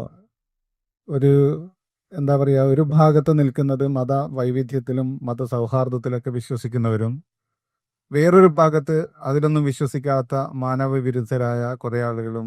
അങ്ങനെയല്ല നമ്മൾ ഈ ചർച്ചയെ സമീപിക്കേണ്ടത് എന്നാണ് ഞാൻ വിചാരിക്കുന്നത്. മനുഷ്യന്റെ ഏറ്റവും അടിസ്ഥാനപരമായ സംഗതി, ഇപ്പൊ ഞാൻ ചോദിച്ചു കഴിഞ്ഞാല് ഇന്ന് എന്താ ദിവസം എന്ന് ചോദിച്ചാൽ നിങ്ങൾ എന്തായിരിക്കും ഉത്തരം പറയാ? പറഞ്ഞോളി, ഞാൻ ചോദിക്കുക തന്നെയാണ്. വെള്ളിയാഴ്ചയാണ്, ഇന്ന് ശനിയാഴ്ച ആയിക്കൂടെ? സാധ്യമാണോ എന്ന് ചോദിച്ചാൽ സാധ്യമല്ല. സാധാരണ ലോജിക്കിൽ പറയാറുണ്ട്, ഇതാണ് ലോ ഓഫ് നോൺ കോൺട്രാഡിക്ഷൻ എന്ന് പറയുന്ന വസ്തുത. ഒരേ സമയം ഒരു ദിവസം വെള്ളിയാഴ്ചയും ശനിയാഴ്ചയും ആകാൻ സാധ്യമല്ല. ഇന്ന് വെള്ളിയാഴ്ചയാണെങ്കിൽ ശനിയാഴ്ച അല്ല, ശനിയാഴ്ചയാണെങ്കിൽ വെള്ളിയാഴ്ച അല്ല, അല്ലെങ്കിൽ ബുധനാഴ്ച അല്ല എന്നുള്ള ഒരു തത്വമാണ്. ഇതേപോലെ തന്നെ ഏത് മതത്തിൽ നോക്കിക്കഴിഞ്ഞാലും ദൈവം ഒന്നാണെങ്കിൽ അത് പിന്നെ മൂന്നാവാൻ സാധ്യമല്ല. മൂന്നാണെന്ന് ഒരാൾക്ക് പറയാമോ എന്ന് ചോദിച്ചാൽ പറയാം, അയാൾക്കത് വിശ്വസിക്കാം, അയാൾക്കത് പ്രാക്ടീസ് ചെയ്യാം, അതിനുള്ള സ്വാതന്ത്ര്യം ഇന്ത്യ രാജ്യത്തിന്റെ നമ്മുടെ ഭരണഘടന നൽകുന്നുണ്ട്. പക്ഷേ നിങ്ങൾ ഒന്നാണെന്ന് വിശ്വസിക്കുകയും അതേസമയം മൂന്നാണെന്ന് നിങ്ങൾക്ക് അംഗീകരിക്കാൻ സാധിക്കില്ല. അത് അയാൾക്ക് തിരിച്ചും സാധിക്കില്ല, അല്ലേ? മരിച്ചതിന് ശേഷം ഒരു പുനർജന്മമാണ് ഉള്ളത് എന്ന് നിങ്ങൾ വിശ്വസിക്കുന്നുണ്ടെങ്കിൽ, പുനർജന്മ സിദ്ധാന്തത്തിലാണ് നിങ്ങൾ വിശ്വസിക്കുന്നതെങ്കിൽ, പരലോക വിശ്വാസത്തെ നിങ്ങൾക്ക് അംഗീകരിക്കാൻ സാധ്യമല്ല. പരലോക വിശ്വാസത്തെ വിശ്വാസമായി സ്വീകരിക്കുന്ന ഒരു മനുഷ്യനെ നിങ്ങൾക്ക് ആദരിക്കാനും അയാൾ അംഗീകരിക്കാനും അയാളുടെ സ്വാതന്ത്ര്യത്തെ ബഹുമാനിക്കാനൊക്കെ പറ്റും. പക്ഷെ നിങ്ങൾക്ക് പുനർജന്മ സിദ്ധാന്തം എന്ന ഒന്നിനെ വിശ്വസിക്കാനോ അല്ലെങ്കിൽ തിരിച്ചയാൾക്ക് വിശ്വസിക്കാനോ സാധ്യമല്ല. ഇതാണ് ഓരോ മതത്തിനും. മനുഷ്യനെ സൃഷ്ടിക്കുമ്പോൾ തന്നെ ഇനി ജാലും ഫിന്ദി ഖലീഫ അല്ലാഹു സുബ്ഹാനഹു വ തആല പറഞ്ഞ സമയത്ത് തന്നെ മലക്കുകൾ ചോദിക്കുന്നുണ്ട്, എന്തിനാ ആ പരിപാടി, എന്തിനാ തജലു ഫിഹ മൻ യുഫ്സിദു ഫിഹ വയസ്ഫികു ദിമാ, എന്തിനാ പടച്ചോനെ അങ്ങനെ രക്തം ചിന്തുകയും കലാപം ഉണ്ടാക്കുകയും ഒക്കെ ചെയ്യുന്ന ഒരു വിഭാഗത്തെ സൃഷ്ടിക്കുന്നതെന്ന് മലക്കുകൾ ചോദിക്കാൻ. എന്താ ചോദ്യത്തിന്റെ അർത്ഥം? ചോദ്യത്തിന്റെ അർത്ഥം തെരഞ്ഞെടുപ്പിന് സ്വാതന്ത്ര്യമുള്ള ഒരു വിഭാഗത്തെയാണ് പടച്ചോൻ സൃഷ്ടിക്കാൻ പോകുന്നതെന്ന് മലക്കുകൾക്ക് മനസ്സിലായി. തെരഞ്ഞെടുപ്പിന് സ്വാതന്ത്ര്യമുള്ള ഏത് വിഭാഗത്തെ സൃഷ്ടിച്ചു കഴിഞ്ഞാലും വ്യത്യസ്തമായ തെരഞ്ഞെടുപ്പുകൾ ഉണ്ടാവും ഉറപ്പാണ്. കുറെ ആളുകൾ ഒരു കാര്യം വിശ്വസിക്കും, കുറെ ആളുകൾ മറ്റൊരു കാര്യം വിശ്വസിക്കും, സംഘർഷമുണ്ടാകും എന്നാണ് അവർ ഭയപ്പെടുന്നത്. എന്നാൽ അള്ളാഹുവിന്റെ സമീപത്ത്, അള്ളാഹിന്റെ അടുത്ത് വേറെ പ്ലാൻ ഉണ്ടായിരുന്നു. അത് ഹിദായത്തിന്റെ പ്ലാനാണ്. ഏത് വ്യത്യസ്തമായി ചിന്തിക്കുന്ന മനുഷ്യന് മുമ്പിലും സത്യം തിരിച്ചറിയാനുള്ള മാനദണ്ഡം നൽകിയാൽ അവരിൽ ഒരു വിഭാഗം സത്യത്തെ പിൻപറ്റുന്ന അള്ളാഹ്ക്ക് അറിയാം. അതുകൊണ്ടാണ് ഇനിയാലും മാലാ താലമോ എന്ന് പറഞ്ഞത്. അതുകൊണ്ട് ഇത് മനുഷ്യന്റെ അടിസ്ഥാനപരമായ സ്വാതന്ത്ര്യമാണ്. വഴികൾ തിരഞ്ഞെടുക്കുക, വഴികൾ തിരയുക, അതിൽ നിന്ന് ഏറ്റവും ശരിയായതിലേക്ക് അന്വേഷിക്കുക, ആ അന്വേഷണത്തിൽ ഏറ്റവും ശരിയായത് കണ്ടെത്തുക എന്ന മനുഷ്യന്റെ ജന്മസിദ്ധമായ സ്വാതന്ത്ര്യത്തെയാണ് നമ്മളെല്ലാം ഒന്നാക്കാൻ ശ്രമിക്കുമ്പോൾ തടയിടുന്നത്. അത് പറ്റില്ല എന്നാണ് നമ്മൾ പറയുന്നത്. നിങ്ങളൊന്ന് ആലോചിച്ച് നോക്കുക, സൽമാൻ അൽ ഫാരിസി റളിയല്ലാഹു അൻഹു ഇങ്ങനെ വരുന്നതായിട്ട് സങ്കല്പിക്കുക. റസൂലുള്ളാഹി സ്വല്ലല്ലാഹു അലൈഹി വസല്ലമയുടെ അടുത്ത് വരിക, ഒരുപാട് ദീർഘമായ അന്വേഷണങ്ങൾക്ക് ശേഷമാണ് വരുന്നത്. അപ്പൊ റസൂൽ ചോദിക്കുകയാണ്, എവിടുന്നാ വരുന്നത്, എന്താ ഇങ്ങനെ പരിചയപ്പെടുകയാണ്. നമ്മൾ ഇമാജിനറി ആയിട്ട് സങ്കല്പിച്ചു നോക്കാം. എന്നിട്ട് നിങ്ങൾ എന്താ വിശ്വസിക്കുന്നത്? ഞാൻ ക്രിസ്ത്യാനിറ്റിയിലാണ് വിശ്വസിക്കുന്നതെന്ന് അദ്ദേഹം പറയാം. അദ്ദേഹം ക്രൈസ്തവ വിശ്വാസിയായിരുന്നു ഒരു ഘട്ടത്തിൽ. അപ്പൊ പറയാം, അപ്പൊ നിങ്ങൾ ഇനി ഇസ്ലാമിലേക്കല്ല വരേണ്ടത്, ക്രിസ്തുമത ഗ്രന്ഥങ്ങൾ വായിച്ച് ക്രിസ്ത്യാനി ആവുകയാണ് ചെയ്യേണ്ടതെന്നാണ് അദ്ദേഹത്തോട് യഥാർത്ഥത്തിൽ പറയേണ്ടത്. പക്ഷെ റസൂൽ അത് പറഞ്ഞില്ല. അല്ലെങ്കിൽ അതിനു മുമ്പ് അദ്ദേഹം മജൂസിയായിരുന്നു. മജൂസി എന്നുള്ള നിലക്ക് അതിന്റെ ഗ്രന്ഥങ്ങൾ തപ്പിപ്പിടിച്ചിട്ട് അത് വായിച്ച് അത് ഉൾക്കൊണ്ട് ജീവിക്കുക എന്നാണ് പറയേണ്ടിരുന്നത്. പക്ഷെ റസൂൽ സല്ലല്ലാഹു അലൈഹി വസല്ലം അങ്ങനെ പറഞ്ഞിട്ടില്ല. എന്ന് വെച്ചാൽ ഒരാൾ പഠിച്ച് അന്വേഷിച്ച് തൃപ്തിയായി ഞാനിപ്പോൾ നിലകൊള്ളുന്ന മതമല്ല, ഞാനിപ്പോൾ നിലകൊള്ളുന്ന ജീവിത ദർശനങ്ങളല്ല, ഞാനിപ്പോൾ സ്വീകരിച്ചിരിക്കുന്ന ആരാധനാ രീതികളല്ല, വിശ്വാസ രീതികളല്ല ശരി എന്ന് ബോധ്യപ്പെട്ടാൽ അത് മാറി മറ്റൊന്ന് സ്വീകരിക്കാനുള്ള സ്വാതന്ത്ര്യം എല്ലാ മനുഷ്യരും നൽകുന്ന, ഫാഷിസ്റ്റുകൾ ഒഴിച്ചുള്ള ലോകത്തുള്ള എല്ലാ മനുഷ്യരും അത് അംഗീകരിക്കുന്നു. ഇന്ത്യൻ ഭരണഘടനയും അംഗീകരിക്കുന്നു. അതുകൊണ്ടാണ് ഇവിടെ പ്രബോധന സ്വാതന്ത്ര്യം നിലനിൽക്കുന്നത്, മതസ്വാതന്ത്ര്യം നിലനിൽക്കുന്നത്. പക്ഷെ ഈ കക്ഷികൾ പറയുന്നു മതം മാറ്റം എന്ന് പറഞ്ഞാൽ എന്തോ ഭീകര സംഭവമാണ്, അതാണ് ഈ രാജ്യത്തിന് ഏറ്റവും വലിയ അപകടത്തിലേക്ക് നയിക്കുന്നത്, അത് പാടില്ല. ഇതിന്റെ മുഖ്യ പ്രചാരകന്റെ പ്രഭാഷണങ്ങൾ നിങ്ങൾ കേട്ടാൽ അദ്ദേഹത്തിന്റെ ഏറ്റവും വലിയ ശത്രു മതം മാറ്റമാണ്. എന്തിനാണ് മതം മാറ്റത്തെ പേടിക്കുന്നത്? ഒരാൾ മതം മാറ്റം നിർബന്ധിക്കപ്പെട്ടാകാൻ പാടില്ല. അതുപോലെ തന്നെ മതം മാറരുത് എന്ന് നിർബന്ധിക്കപ്പെടാനും പാടില്ല. മതം മാറാൻ വേണ്ടി നിർബന്ധിക്കാൻ പാടില്ല, മതം മാറാതിരിക്കാൻ വേണ്ടി നിർബന്ധിക്കാൻ പാടില്ല. അതുകൊണ്ട് നമ്മൾ പറയുന്നത് വ്യത്യസ്ത മതവിഭാഗങ്ങൾക്ക് അവരുടേതായ കാഴ്ചപ്പാടുകളുണ്ട്. അതിനിടയിൽ മനുഷ്യർ തമ്മിലുള്ള വീക്ഷണ വ്യത്യാസങ്ങൾ ഉണ്ടാകും. അതിനുള്ളതാണ് സംവാദം. അതാണ് യഥാർത്ഥ ജനാധിപത്യഭൂതം. അതാണ് ഇസ്ലാമും മുസ്ലിങ്ങളൊക്കെ പറഞ്ഞുകൊണ്ടിരിക്കുന്നത്. സംവാദമാകാം. അള്ളാഹു സുബ്ഹാനഹു വ തആല മറ്റു മതവിഭാഗങ്ങളോട് സംവദിക്കാൻ ആവശ്യപ്പെടുകയും പ്രവാചകൻ സല്ലല്ലാഹു അലൈഹി വസല്ലമയുടെ പള്ളിയിൽ തന്നെ ആ സംവാദം നടക്കുകയും ഒക്കെ ചെയ്ത ചരിത്രം നമുക്കറിയാം. എല്ലാം ശരിയാവുക എന്നതല്ല മാനവിക ഐക്യത്തിന്റെ നിദാനമായിട്ട് വർത്തിക്കേണ്ടത്. മറിച്ച് സ്വന്തം വിശ്വാസത്തിൽ ശരിയെന്ന ബോധ്യമുണ്ടാവുകയും കാഴ്ചപ്പാടുണ്ടാവുകയും അതോടൊപ്പം ഇത്തരം മതങ്ങളെ ബഹുമാനിക്കാനും അവരുടെ സ്വാതന്ത്ര്യത്തെ നിഷേധിക്കാതിരിക്കാനും ആശയപരമായ സംവാദങ്ങളിലൂടെ സത്യത്തിലേക്ക് ക്ഷണിക്കാനുമുള്ള ബാധ്യതയാണ് വ്യത്യസ്ത മതവിഭാഗങ്ങൾക്കുള്ളത് എന്നാണ് ഞാൻ വിശ്വസിക്കുന്നത്. ഒരു വിഷയം സൂചിപ്പിക്കാനുള്ളത്, അടുത്ത സംസാരം കഴിഞ്ഞാൽ പൊതു ചോദ്യങ്ങൾക്കുള്ളൊരു സമയം ഉണ്ടാവും. അപ്പോൾ ചോദ്യങ്ങൾ ആരെങ്കിലും ഉദ്ദേശിക്കുന്നുണ്ടെങ്കിൽ തയ്യാറായിട്ട് വെക്കുന്നുണ്ടാവും വിചാരിക്കുന്നു. വളരെ വ്യക്തമായിട്ട് വിഷയങ്ങൾ പറഞ്ഞു. ഇതൊക്കെ പറഞ്ഞു കഴിഞ്ഞാലും അവസാനമായിട്ട് ചോദിക്കുന്ന ചോദ്യം ഉണ്ടാവും. അപ്പോൾ എല്ലാവരും സാഹോദര്യത്തിന് നല്ലത്, സമൂഹത്തിലൊരു ഒരു സമാധാനം നിലനിൽക്കാനുള്ളത്, ഒരു മതനിരപേക്ഷത, മതേതരത്വം, സെക്കുലറിസം, സൗഹാർദ്ദം, ഇതൊക്കെ നിലനിൽക്കാൻ നല്ലത് ഇത്തരത്തിൽ എല്ലാ മതങ്ങളും ശരിയാണെന്ന് പറയലല്ലേ? അതുണ്ടെങ്കിൽ എല്ലാം നിലനിൽക്കുള്ളൂ. എല്ലാ മതങ്ങളിലും വിശ്വസിക്കുന്ന ആളുകൾ മറ്റു മതങ്ങൾ തെറ്റാണെന്ന് പറഞ്ഞാൽ സാഹോദര്യം മൊത്തം തകർന്നു പോലെ. അല്ലെങ്കിൽ അങ്ങനെ തെറ്റാണെന്ന് പറഞ്ഞുകൊണ്ട് നിങ്ങൾക്ക് എങ്ങനെയാണ് മതനിരപേക്ഷമാകാൻ, മതേതരരാകാൻ, സൗഹാർദ്ദത്തോടു കൂടി ജീവിക്കാൻ എങ്ങനെയാണ് കഴിയുക എന്നുള്ളതാണ് അടുത്ത ചോദ്യം. ചോദ്യത്തെ ഉത്തരം പറയുന്നത് ബഹുമാനായിട്ടുള്ള അബ്ദുള്ള സിംഗ്. അസ്സലാമു അലൈക്കും വറഹ്മത്തുള്ളാഹി. പലപ്പോഴും ഇത്തരം വാദങ്ങൾ ഉന്നയിക്കുന്ന ആളുകൾ ഉപയോഗിക്കുന്ന പദങ്ങൾ പോലും എത്രത്തോളം അവർ മനസ്സിലാക്കിയിട്ടുണ്ട് എന്നുള്ളതാണ് ഞാൻ ആലോചിക്കാറുള്ളത്. ഈ പുസ്തകവുമായി ബന്ധപ്പെട്ടുകൊണ്ട് പോലും വന്നിട്ടുള്ള ചർച്ചകളിൽ ബഹുസ്വരത, മതേതരത്വം, മതനിരപേക്ഷത പോലെയുള്ള കാര്യങ്ങളൊക്കെയാണ്, അത്തരം വേർഡ്സ് ഒക്കെയാണ് ഉപയോഗിച്ചിട്ടുള്ളത്. ശരിക്കും ഈ വേർഡ്സ് നമ്മൾ എടുത്ത് നോക്കുക. ബഹുസ്വരത, ബഹു എന്ന് പറഞ്ഞാൽ ഒന്നിലേറെ, പലത്. സ്വരം എന്ന് പറഞ്ഞാൽ ശബ്ദങ്ങൾ. ഒന്നിലേറെ ശബ്ദങ്ങൾ ഒരു സമൂഹത്തിൽ ഉണ്ടായിരിക്കുകയും ആ ശബ്ദങ്ങളെ എങ്ങനെ സാമൂഹികമായി അവർക്ക് മനുഷ്യരെന്ന നിലയ്ക്ക് ഒരുമിച്ച് പോകാൻ സാധിക്കും എന്നുള്ള അന്വേഷണമാണ് ശരിക്കും പറഞ്ഞാൽ ബഹുസ്വരതയുമായി ബന്ധപ്പെട്ടുകൊണ്ട് നമ്മൾ നടത്തുന്നത്. ഇവർ ഈ ബഹുസ്വരത എന്ന് പറഞ്ഞിട്ട് പറയാൻ ശ്രമിക്കുന്നത് എന്താ? ഒന്നിലേറെ ഉണ്ടാവാൻ പാടില്ല, എല്ലാം ഒന്നാണ്. ഈ മതങ്ങൾ വെവ്വേറെയാണ് എന്ന് പറയുന്നത് തന്നെ ബഹുസ്വരതക്കെതിരാണത്രേ. അപ്പോ യഥാർത്ഥത്തിൽ ഇത്തരം കാര്യങ്ങളെയെല്ലാം ഏറ്റവും ഉപരിപ്ലവമായി, കാരണം നേരത്തെ സൂചിപ്പിച്ചതുപോലെ ഒന്നുകിൽ അങ്ങേയറ്റത്തെ കാപട്യം, അല്ലെങ്കിൽ ഈ വിഷയങ്ങളെക്കുറിച്ച് യാതൊരു ധാരണയുമില്ലാതെ മാത്രമാണ് ഇത്തരം ചില ആരോപണങ്ങളും പദപ്രയോഗങ്ങളും ഇവർക്ക് ഉപയോഗിക്കാൻ സാധിക്കുള്ളൂ. നമ്മൾ വേണമെങ്കിൽ പറയാം ഒരു ഇന്റലക്ച്വൽ ലേസിനെസ് എന്ന് പറയാം.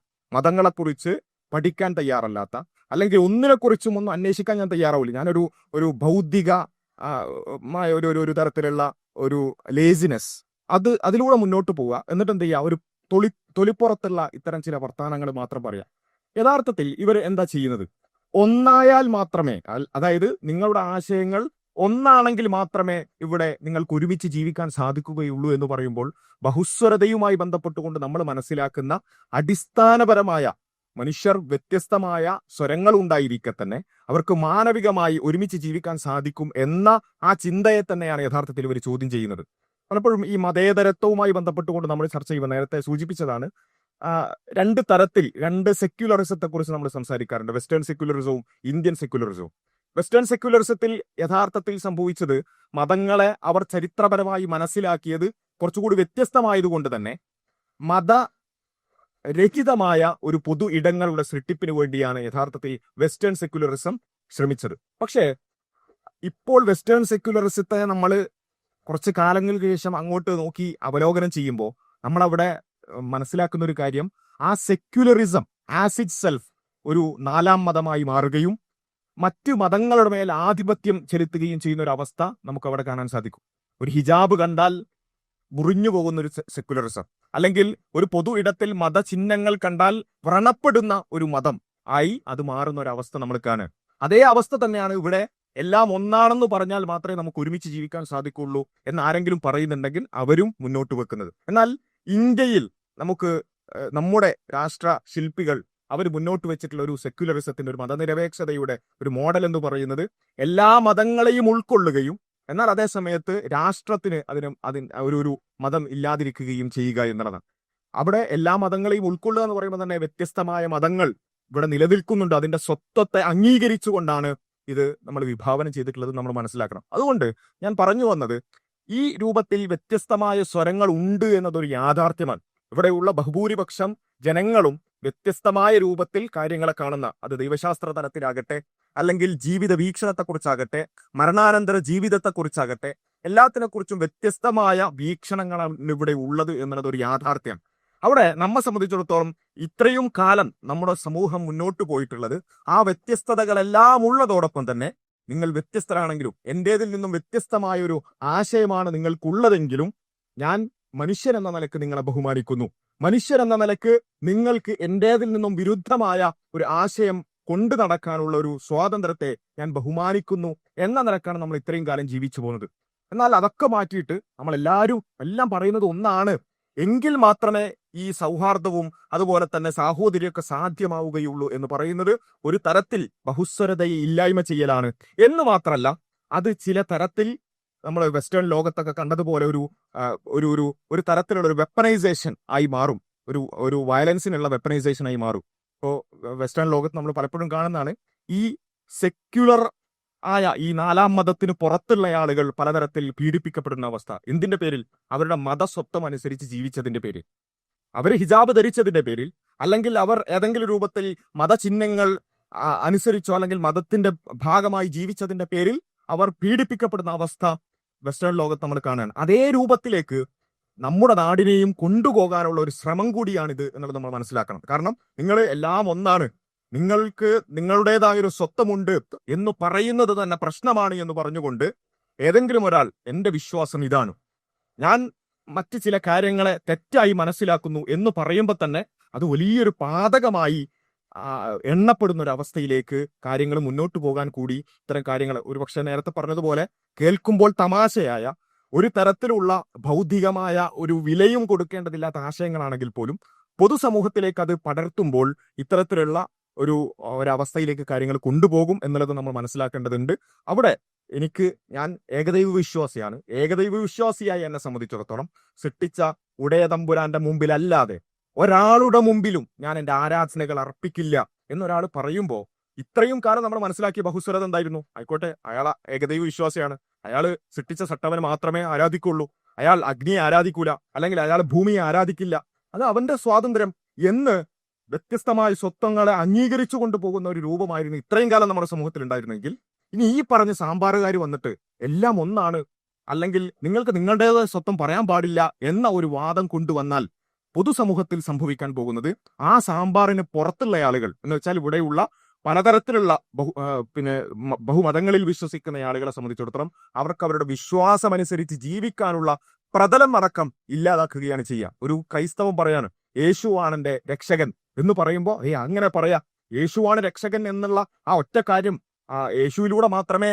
രക്ഷ സാധ്യമാവുള്ളൂ, സാൽവേഷൻ സാധ്യമാകുള്ളൂ എന്ന് വിശ്വസിക്കുന്നത് തന്നെ പ്രശ്നമാണ് എന്ന തലത്തിലേക്ക് ഈ പ്രതലത്തെ മലീമസമാക്കുന്ന ഒരു അവസ്ഥ കൂടിയാണ് ഇത്തരം ചിന്താഗതികൾ കൊണ്ട് ഉണ്ടാകുന്നത് എന്ന് തിരിച്ചറിഞ്ഞുകൊണ്ട് കൃത്യമായി നമ്മളെ സംബന്ധിച്ചിടത്തോളം കാപട്യങ്ങൾ ഒഴിവാക്കിക്കൊണ്ട് കൃത്യമായ വ്യത്യാസങ്ങളായി തന്നെ മനസ്സിലാക്കുക, ആ വ്യത്യസ്തമായി ജീവിക്കാനുള്ള ഒരു സ്വാതന്ത്ര്യത്തിനും വേണ്ടി നിലകൊള്ളുക എന്നുള്ളതാണ് നമുക്ക് ചെയ്യാനുള്ളത്. ഇത്രയും കാലം നമ്മൾ എങ്ങനെ ജീവിച്ചോ അതുപോലെ തന്നെ സൗഹാർദ്ദത്തോടു കൂടി ജീവിക്കാൻ നമുക്ക് സാധിക്കണം.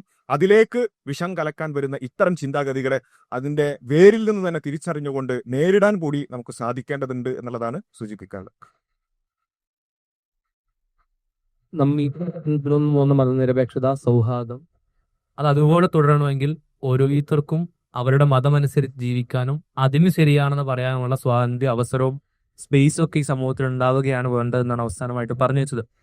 ഇനി ഇപ്പൊ പറഞ്ഞ വിഷയങ്ങളിൽ അതേപോലെ തന്നെ പറയാത്ത ഈ വിഷയത്തിന്റെ മറ്റു മേഖലകളിലൊക്കെ വിശദീകരണം ആവശ്യമായതോ സംശയങ്ങളായിട്ട് നിലനിൽക്കുന്നതായിട്ടുള്ള വിഷയങ്ങൾ ഉണ്ടെങ്കിൽ ഓഡിയൻസിന് ചോദിക്കാൻ ഉള്ള സമയമാണ്.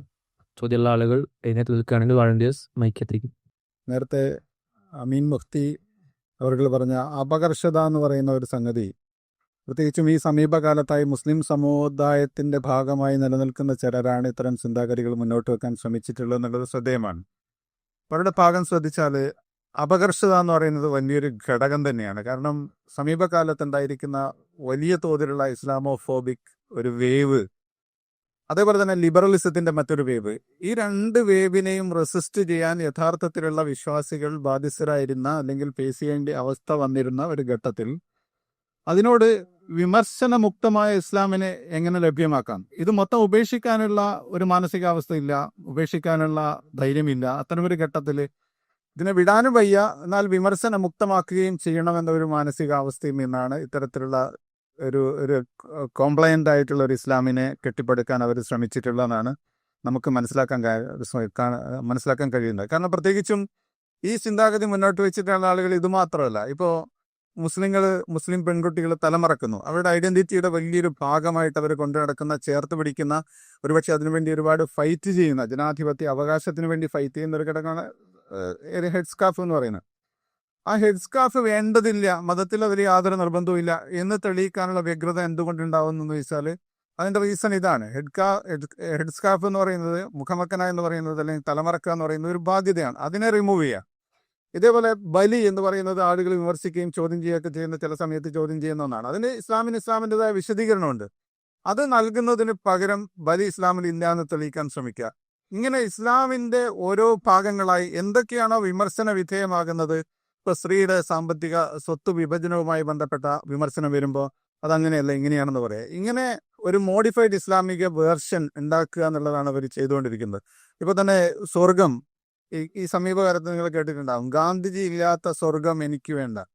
ഗാന്ധിജി സ്വർഗത്തിലാണോ അല്ലേ നരകത്തിലാണോ അല്ലേ, നമ്മൾ ആരെങ്കിലും ഈ ഇരിക്കുന്ന കൂട്ടത്തിൽ ആരെങ്കിലും സ്വർഗത്തിലാണോ നരകത്തിലാണോ എന്ന് തീരുമാനിക്കാനുള്ള യാതൊരു റൈറ്റും നമുക്കില്ല, നമുക്ക് അവകാശമില്ല. ആകെപ്പാടെ മതം ഖുർആൻ അല്ലെങ്കിൽ പ്രവാചകൻ തിരുമേനി സല്ലല്ലാഹു അലൈഹി വസല്ലം പറഞ്ഞു തന്നവരെ മാത്രമേ നമുക്ക് അങ്ങനെ അറിയുള്ളൂ. അവർ പക്ഷെ മാനദണ്ഡങ്ങൾ പഠിപ്പിച്ചിട്ടുണ്ട്. ആ മാനദണ്ഡങ്ങൾ പ്രബോധനം ചെയ്യുക, അത് മനുഷ്യരെ ബോധ്യപ്പെടുത്തുക എന്നത് മാത്രമാണ് നമുക്ക് ചെയ്യാൻ പറ്റുന്നത്. ഒരാളെ ബ്രാൻഡ് ചെയ്ത് സ്വർഗത്തിലാക്കലോ നരകത്തിലാക്കലോ ഉള്ള അതോറിറ്റി ഒരു മനുഷ്യനും ഇല്ല. പക്ഷെ അവർ പറയാണ് ഗാന്ധിജി സ്വർഗത്തിലല്ല എന്ന് നിങ്ങൾ പറയുന്നു എന്നതുപോലെ പറയാണ്. അവരുടെ ഒരു സ്വർഗം, ആ സ്വർഗത്തിന്റെ മാനദണ്ഡം എന്താണെന്ന് അവർ നിശ്ചയിക്കുന്നു.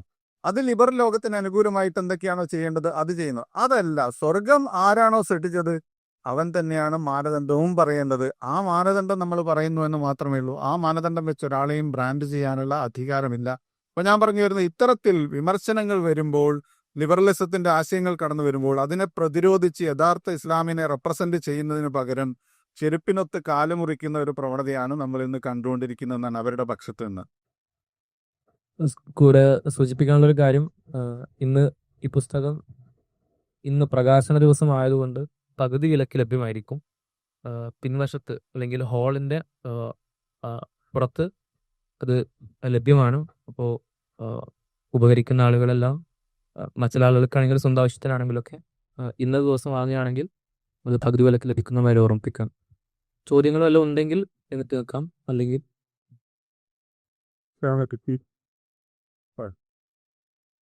വേദങ്ങളിലെല്ലാം ദൈവികമല്ല, വേദങ്ങളിലെല്ലാം ദൈവികമല്ല എന്നല്ല അവിടെ എഴുതിയിട്ടുണ്ട്. അപ്പോൾ വേദഗ്രന്ഥത്തിൽ ദൈവിക വചനങ്ങൾ ഉണ്ടല്ലോ, എല്ലാ വേദഗ്രന്ഥത്തിലും. അതൊരു സാമ്പാറാക്കിക്കൂടെ? അതാണോ ഈ ആളുകൾ പറയുന്നത് എന്നൊന്ന് വ്യക്തമാക്കോ. വേദഗ്രന്ഥങ്ങളിലെ എല്ലാ വേദഗ്രന്ഥങ്ങളിലും ദൈവ വചനങ്ങൾ ഉണ്ടെന്ന് ഇവിടെ ചില ആളുകളൊക്കെ വിശ്വസിക്കുന്നുണ്ട്. നല്ലതുണ്ട്, ചീത്തണ്ട്, സത്യമുണ്ട്, അസത്യങ്ങളുണ്ട് എല്ലാ വേദഗ്രന്ഥങ്ങളിലും. അപ്പോൾ അതൊരു സാമ്പാറാക്കാനാണോ ഈ ആളുകൾ ശ്രമിക്കുന്നത്? എന്നിട്ട് അങ്ങനത്തെ ഒരു കൾട്ട് കൊണ്ടുവരാനാണോ? അല്ല, അത് ജനങ്ങളുടെ മുമ്പിൽ വെക്കുന്ന ന്യായമാണ് എല്ലാ വേദങ്ങളും തുല്യമാണ് എന്നുള്ളത്. അല്ലാതെ അവരുടെ ആവശ്യം അതല്ല, അവരുടെ എൻഡുകൾ മറ്റു പലതുമാണ്. പിന്നെ വേദഗ്രന്ഥങ്ങളിലൂടെ പരിശോധിച്ച് നോക്കിയാൽ പൊതുവെ കാരുണ്യം, സഹജീവിബോധം, അങ്ങനെയുള്ള കുറച്ച് കാര്യങ്ങളൊക്കെ കിട്ടും. കാരണം ആദം നബി അലൈഹി സ്വലാത്തു വസ്സലാമിന് റിസാലത്ത് കിട്ടി, പിന്നെ വഹയിലൂടെ മനുഷ്യലോകത്തിന് കുറേ കാര്യങ്ങൾ കിട്ടിയിട്ടുണ്ട്. പല നാടുകളിലേക്കും കിതാബുകൾ സഹിതം പല നബിമാരും വന്നിട്ടുമുണ്ട്. അപ്പോൾ അതിന് ചില അംശങ്ങളൊക്കെ അവിടെ ഇവിടെ ഉണ്ടാവാം. പക്ഷേ എല്ലാം കറക്റ്റഡാണ്. എല്ലാത്തിനും മേൽ മുഹൈമിനായിട്ടും മുസദ്ദിഖായിട്ടുമാണ് ഖുർആൻ വന്നതെന്നാണ് പറയാറ്. എല്ലാത്തിൻ്റെയും updated version, the best, the most up to date ആയ ഒരു വേർഷനായിട്ടാണ് ഖുർആൻ വന്നത്. ആ ഖുർആൻ ആണെങ്കിൽ ഒരു വേദഗ്രന്ഥവും അതുപോലെ സംരക്ഷിക്കപ്പെട്ടിട്ടുള്ളതാണ്. ഇത്രയധികം അത് ഹൃദിസ്ഥമാക്കിയ, ഖുർആനെ പോലെ ഹൃദിസ്ഥമാക്കപ്പെട്ട മറ്റു ഗ്രന്ഥങ്ങളില്ലതാണ്. അപ്പോൾ അതിലെ അപ്ഡേറ്റഡ് വേർഷൻ റിവീൽഡ് ആണ്, അത് വഹി മുഖേന കിട്ടിയതാണ്. അതുകൊണ്ടാണ് നമ്മൾ അംഗീകരിക്കുന്നത്. എവിടെയെങ്കിലും പൊട്ടും പൊടികളും ഉണ്ടോ ഇല്ലേ എന്നുള്ളത് നമ്മൾ നോക്കേണ്ട കാര്യമില്ല. അപ്പോൾ ബൈബിളിനെ സംബന്ധിച്ചിടത്തോളം ആധുനിക യൂറോപ്യൻ വിമർശകർ തന്നെ ബൈബിളിനെ ചരിത്ര പുസ്തകം എന്ന് പോലും വിളിക്കാൻ പാടില്ല എന്നാണ് അവരെത്തിയ കൺക്ലൂഷൻ.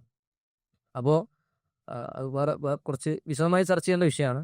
എന്തായാലും ഇവരുടെ ഉദ്ദേശം എല്ലാ മതങ്ങളിലും ചില അംശങ്ങളൊക്കെ ഉണ്ട്, അപ്പോൾ പിന്നെ സാമ്പാറാക്കി കളയാമെന്നാണ്. പക്ഷെ അത് പോസിബിൾ അല്ല. കാരണം കൊഹറൻസ് കിട്ടുക, ഒരു ആശയപ്പൊരുത്തമൊന്നും ഉണ്ടാവില്ല. അതിനു വേണ്ടിയിട്ടാണ് ഈ പുസ്തകം എഴുതിയിട്ടുള്ളത്. അത്രമേൽ വ്യത്യസ്തതകൾ എല്ലാ മതങ്ങളിലും, അത് വേദഗ്രന്ഥമായാലും ശരി, വിശ്വാസമായാലും ശരി, ആചാരാനുഷ്ഠാനങ്ങളായാലും ശരി, എല്ലാ നിലക്കും. ഇപ്പോൾ മനുഷ്യന്റെ എസൻസ് തന്നെ നോക്കി, മനുഷ്യൻ എന്ന് പറഞ്ഞാൽ എന്താണ്? ക്രിസ്ത്യാനിറ്റിയിൽ മനുഷ്യൻ എന്ന് പറഞ്ഞാൽ ആദിപാപം ചെയ്ത ആളാണ്. അതുകൊണ്ട് അതിൻ്റെ പ്രായശ്ചിത്വവും അതിനു വേണ്ടിയിട്ട്, അതിൻ്റെ അറ്റോൺമെൻറ്റിന് വേണ്ടിയിട്ട് യേശു കുരിശിലേറിയതൊക്കെയാണ് അവർ പറയാം. ആദി പാപിയാണ് മനുഷ്യൻ. പക്ഷെ ഇസ്ലാമിനെ സംബന്ധിച്ചിടത്തോളം അബ്സല്യൂട്ട്ലി ഡിഫറെൻ്റ് ആണ്. ഭൂമിയിലെ അള്ളാഹുവിൻ്റെ പ്രതിപുരുഷനാണ് മുസ്ലിമിനെ സംബന്ധിച്ചിടത്തോളം. ഖിലാഫത്ത്, ഭൂമിയിൽ മനുഷ്യൻ്റെ അള്ളാഹുവിൻ്റെ ഖലീഫയായിട്ടാണ് മനുഷ്യൻ വന്നിട്ടുള്ളത്. അപ്പോൾ ഇത് എസെൻഷ്യലി രണ്ട് വ്യത്യാസമാണ്. അപ്പോൾ ഒരു നിലക്കും ഇതൊന്നും യോജിപ്പിച്ച് കൊണ്ടുപോകാൻ കഴിയില്ല. ക്ലിയർ ആയി എന്ന് വിചാരിക്കും. ഇതിലേക്ക് ചോർച്ചകൊണ്ട് ഒരു സാധാരണ പറയാറുള്ള നമ്മൾ കുറെ ചോദ്യങ്ങൾ വെച്ച് അവർക്ക് ഉത്തരം കിട്ടാത്ത സ്വാഭാവികമായിട്ടും കുറെ ഉത്തരങ്ങളുണ്ട്, കുറെ ക്വസ്റ്റ്യൻസ് ഉണ്ടാവില്ല. അവസാനം അവർ പറയാറുള്ള ഒരു കാര്യം എന്ന് പറഞ്ഞാൽ എന്താണ്, ഒരു ചോദ്യമായിട്ട് പാനലിസ്റ്റുകൾ മുന്നിലേക്ക് ഇടുക. അവർ പറയാറുള്ളത് എങ്ങനെയാണ്, ഓരോ മതസ്ഥിൽ മതം അനുസരിച്ച് ജീവിക്കുന്ന ആളുകളോടും അവരോടെല്ലാം ഇസ്ലാമിലേക്ക് വരാൻ പറയുന്നതിന് പകരം, ഇസ്ലാമിലേക്ക് വരാൻ അവർ തയ്യാറാണെങ്കിൽ നല്ലതാണെന്ന് അവർ പറയട്ടോ. ഇനി അതിന് പകരം അവരോട് അവരിലേക്ക് അയക്കപ്പെട്ട പ്രവാചകനെ പിന്തുടരാനും അവർക്ക് ലഭിച്ച വേദത്തിനെ ആ അറക്കപ്പെട്ട രൂപത്തിൽ തെറ്റിതിരുത്തി അല്ലെങ്കിൽ മാനസികമായ ഇടപെടലുകൾ അതൊന്നുമില്ലാതെ ഇറക്കപ്പെട്ട രൂപത്തിൽ ആ വേദങ്ങൾ അവരിലേക്ക് എത്തിയ പ്രവാചകൻ അവരുടെ ആ മതം ഏകദൈവ ആരാധന അടക്കം വിഗ്രഹാരാധന ഇല്ലാതെ ഏകദൈവ ആരാധനയ്ക്കുള്ള ഒരു രൂപം, അത് ക്രൈസ്തവതയിലും ഹൈന്ദവതയിലൊക്കെ അതിന് ചെറിയ ചെറിയ സെക്റ്റുകളൊക്കെ കാണാൻ പറ്റും. അപ്പൊ അങ്ങനെ രൂപത്തെ പിന്തുടരാനും അവരുടെ വേദത്തിന്റെ ശുദ്ധമായ രൂപത്തെയും അവരുടെ പ്രവാചകനെയും പിന്തുടരാനും പറഞ്ഞാൽ പോരെ? അങ്ങനെ പറയുന്നതിൽ എന്താണ് തെറ്റുന്നത്? നേരത്തെ ചോദിച്ച ചോദ്യവും ഇതിനോട് തന്നെ ബന്ധിപ്പിക്കാവുന്നതാണ്. അപ്പോൾ ശരിക്കും ഇതൊക്കെ പറയുമ്പോൾ ഈ മതങ്ങൾ തമ്മിലുള്ള അടിസ്ഥാനപരമായ വ്യത്യാസങ്ങൾ പറയുമ്പോഴൊക്കെ ഇവർ അടുത്തൊരു കാർഡായിട്ട് ഇറക്കുന്ന ഒരു സാധനമാണിത്. വേദങ്ങൾ എന്തായാലും ദൈവികമായിട്ടുള്ള കുറെ കാര്യങ്ങളുണ്ട്. നേരത്തെ ചോദ്യത്തിൽ അത് വന്നു. ആ ദൈവികമായിട്ട് കുറെ ഭാഗങ്ങളൊക്കെ ഉണ്ടെന്ന് അറിയാം. ആ ദൈവികമായതിലേക്ക് തിരിച്ചു വിളിച്ചാൽ പോരെ എന്നുള്ളത് അവിടെ യഥാർത്ഥത്തിൽ അത് ഒരു പക്ഷേ കേൾക്കുമ്പോൾ വളരെ വിശാലമായ ഒരു ആശയമായിട്ട് തോന്നും. യഥാർത്ഥത്തിൽ അവർ അത് തന്നെയാണ് ഉദ്ദേശിക്കുന്നത് എങ്കിൽ, അതായത് വ്യത്യസ്തമായ പ്രവാചകന്മാർക്ക് ദൈവം ഇറക്കി കൊടുത്ത വെളിപാടുകളിലേക്ക് മനുഷ്യനെ തിരിച്ചു വിളിക്കുക എന്ന വിശാലതയാണ് ഉദ്ദേശിക്കുന്നുണ്ടെങ്കിൽ യഥാർത്ഥത്തിൽ ഇസ്ലാം ആ വിശാലതയാണ് പഠിപ്പിക്കുന്നത്. വിശുദ്ധ ഖുർആനിൽ തന്നെ നമുക്ക് ആയത്ത് കാണാൻ സാധിക്കും, ഖുൽ യാ അഹ്ലൽ കിതാബ് തആലൗ ഇലാ കലിമത്തിൻ സവഇൻ ബൈനനാ വബൈനക്കും. ആ ഒരു നമുക്ക് ഒരുമിച്ച് പോകാൻ സാധിക്കുന്ന ഒരു കോമൺ പ്ലാറ്റ്ഫോം ഉണ്ട്. ആ പ്ലാറ്റ്ഫോമിലേക്ക് നിങ്ങൾ തിരിച്ചു വരൂ എന്ന ആ വിശാലത യഥാർത്ഥത്തിൽ ഇസ്ലാം പ്രഖ്യാപിച്ചൊരു വിശാലതയാണ്. അതായത് എല്ലാ പ്രവാചകന്മാരും പഠിപ്പിച്ച യഥാർത്ഥ ആശയത്തിലേക്ക് നിങ്ങൾ വരൂ. അത് നിങ്ങൾ യേശു ക്രിസ്തു ആകട്ടെ, മോസസ് ആകട്ടെ, എല്ലാവരും പഠിപ്പിച്ചത് അല്ലാ ഇലാഹ ഇല്ലല്ലാഹ്, അല്ലാഹു അല്ലാതെ എന്ന് വെച്ചാൽ ഉടയ തമ്പുരാനല്ലാതെ മറ്റാരെയും ആരാധനകൾ അർപ്പിക്കാൻ പാടില്ല, മറ്റാർക്കും ആരാധനകൾ അർപ്പിക്കാൻ പാടില്ല എന്ന ആ ഒരു കോമൺ പ്ലാറ്റ്ഫോമിലേക്ക്, കോമൺ പ്രതലത്തിലേക്ക് നിങ്ങൾ വരൂ എന്നുള്ളത് വിശുദ്ധ ഖുർആന്റെ ആഹ്വാനാണ്. അപ്പൊ ആ ഒരു നമുക്ക് കുറച്ചും കൂടി ആകർഷകമായി തോന്നുന്ന ആ ഒരു ആശയം അത് ഇസ്ലാം അടക്കം പ്രഖ്യാപിച്ചതാണ്. പക്ഷെ ഇവരെ സംബന്ധിച്ചിടത്തോളം അതല്ല ഇവർ പറയുന്നത്. നമ്മളെ സംബന്ധിച്ചിടത്തോളം ഇവിടെ സർവ്വവേദ സത്യവാദം പറയുന്ന ആളുകൾ അവര് വളരെ തമാശയാണ് സംഭവം. അവര് വേദമായി പറഞ്ഞത് ഇപ്പൊ ഇവിടെ നിലവിലുള്ള ബൈബിളും കാര്യങ്ങളൊക്കെയാണ്. ഈ ബൈബിൾ എന്താ എന്നുള്ളത് പരിശോധിക്കാൻ പോലും ഇവർക്ക് സമയം കിട്ടിയിട്ടുണ്ടോ എന്ന് എനിക്കറിയില്ല. ഇവര് വിചാരിച്ചെന്ന് വെച്ചാൽ ഈസാ നബിക്ക് മുഹമ്മദ് നബി സല്ലല്ലാഹു അലൈഹി വസല്ലമയിന് ഖുർആൻ അവതരിക്കപ്പെട്ടതുപോലെ ഈസാ നബിക്ക് ഇങ്ങനെ നേരെ അവതരിക്കപ്പെട്ടതാണ് ഈ പറഞ്ഞ ബൈബിൾ എന്നൊക്കെയാണോ ഇവർ വിചാരിക്കുന്നതെന്ന് ഇവരെ സംസാരം കേട്ടാൽ തോന്നിപ്പോ. ബൈബിൾ ഒന്ന് തുറന്നു വെച്ചിട്ട് അതിന്റെ ഇൻഡെക്സ് ഒന്ന് വായിച്ചാൽ തീരുന്ന പ്രശ്നമേ ഉള്ളൂ. ഇൻഡെക്സ് ഒന്ന് വായിച്ചാൽ തീരുന്ന പ്രശ്നമേ ഉള്ളൂ ഈ ആളുകളെ സംബന്ധിച്ചിടത്തോളം. കാരണം എന്താ, അത് പൗലോസ് അയച്ച ലേഖനങ്ങൾ എങ്ങനെയാണ് ഈസാ നബിക്ക് വഹിയായിട്ട് വന്ന കാര്യമാവുക? അപ്പോൾ അത് ബൈബിളിനെ കുറിച്ച് ഈവൻ ക്രൈസ്തവർക്ക് പോലും ആ വാദമില്ല. ക്രൈസ്തവർ പോലും പറയുന്നത് നിങ്ങൾ ഖുർആനെ മനസ്സിലാക്കുന്നത് പോലെയല്ല, അല്ലെങ്കിൽ നിങ്ങൾ ഖുർആനെ കാണുന്നത് പോലെയല്ല ഞങ്ങൾ ബൈബിളിനെ കാണുന്നതാണ്. അതൊരു ചരിത്രപരമായ ഒരു രേഖയായിട്ടാണ് ഞങ്ങൾ കാണുന്നത്. പൗലോസിന്റെ ലേഖനങ്ങൾ അതിന് ആ രൂപത്തിലാണ് ഞങ്ങൾ കാണുന്നത് എന്നാണ് ഈവൻ ക്രൈസ്തവർ പോലും ബൈബിളിനെ വിശേഷിപ്പിക്കുന്നത്. അവർക്ക് പോലും ഇല്ലാത്ത ഒരു വാദം അവരുടെ മേലെ അടിച്ചേൽപ്പിച്ചിട്ട്, ഞാൻ നേരത്തെ പറഞ്ഞ പോലെ കാപട്യം, അതിനപ്പുറത്തേക്ക് വേറൊന്നുമില്ല. അല്ലെങ്കിൽ നേരത്തെ പറഞ്ഞതുപോലെ ഒരു ഇന്റലക്ച്വൽ ലേസിനെസ്, ബൗദ്ധികമായ ഒരു ലേസിനെസ് മാത്രമാണ് ഇത്രയും ആളുകൾ മുന്നോട്ട് വെക്കുന്നത്. അതിനപ്പുറത്തേക്ക് എല്ലാവരും ഇത്രയും കാലം ഒരുപാട് പ്രവാചകന്മാർ വന്നിട്ടുണ്ട്, അവരൊക്കെ പഠിപ്പിച്ച ഒരു യഥാർത്ഥ ആശയത്തിലേക്ക് വിളിക്കുക എന്നതാണ് ഈ വിശാലത കൊണ്ട് ഉദ്ദേശിക്കുന്നുണ്ടെങ്കിൽ അത് തന്നെയാണ് ഇസ്ലാമിന്റെയും അടിസ്ഥാനം എന്നുള്ളത് മനസ്സിലാക്കുക. പക്ഷെ അവിടെ ഒരു പ്രശ്നം എന്താ വെച്ചാൽ, പ്രായോഗികമായ പ്രശ്നം, മറ്റ് വേദങ്ങളിൽ ഏതൊക്കെയാണ് കറപ്റ്റഡായ ഭാഗങ്ങൾ, ഏതൊക്കെയാണ് ദൈവികമായ വെളിപാടുകൾ എന്ന് വേർതിരിക്കാൻ മനുഷ്യരെന്ന നിലക്ക് നമുക്ക് സാധ്യമല്ല. അവിടെ ഖുർആൻ പറയുന്നു മുഹൈമിനൻ, ഇതിനെ വേർതിരിക്കുന്നതായിക്കൊണ്ട്, അല്ലെങ്കിൽ അൽ ഫുർഖാൻ, സത്യാസത്യങ്ങളെ വേർതിരിക്കുന്നതായിക്കൊണ്ടാണ് വിശുദ്ധ ഖുർആൻ അവതരിക്കുന്നത്. അപ്പൊ നമ്മുടെ മുമ്പിലുള്ള ഏറ്റവും അവസാനത്തെ വഹീന്റെ അല്ലെങ്കിൽ ദിവ്യ വെളിപാടിന്റെ ഏറ്റവും അവസാനത്തെ എഡിഷൻ അതെന്ത് ചെയ്യാണ്, മുൻ വേദങ്ങളിൽ നിന്നും എന്തൊക്കെയാണോ കറപ്റ്റഡ് അതിനെ മാറ്റുകയും എന്താണോ ആ പ്രവാചകന്മാരെല്ലാം പഠിപ്പിച്ചത് അതിലേക്ക്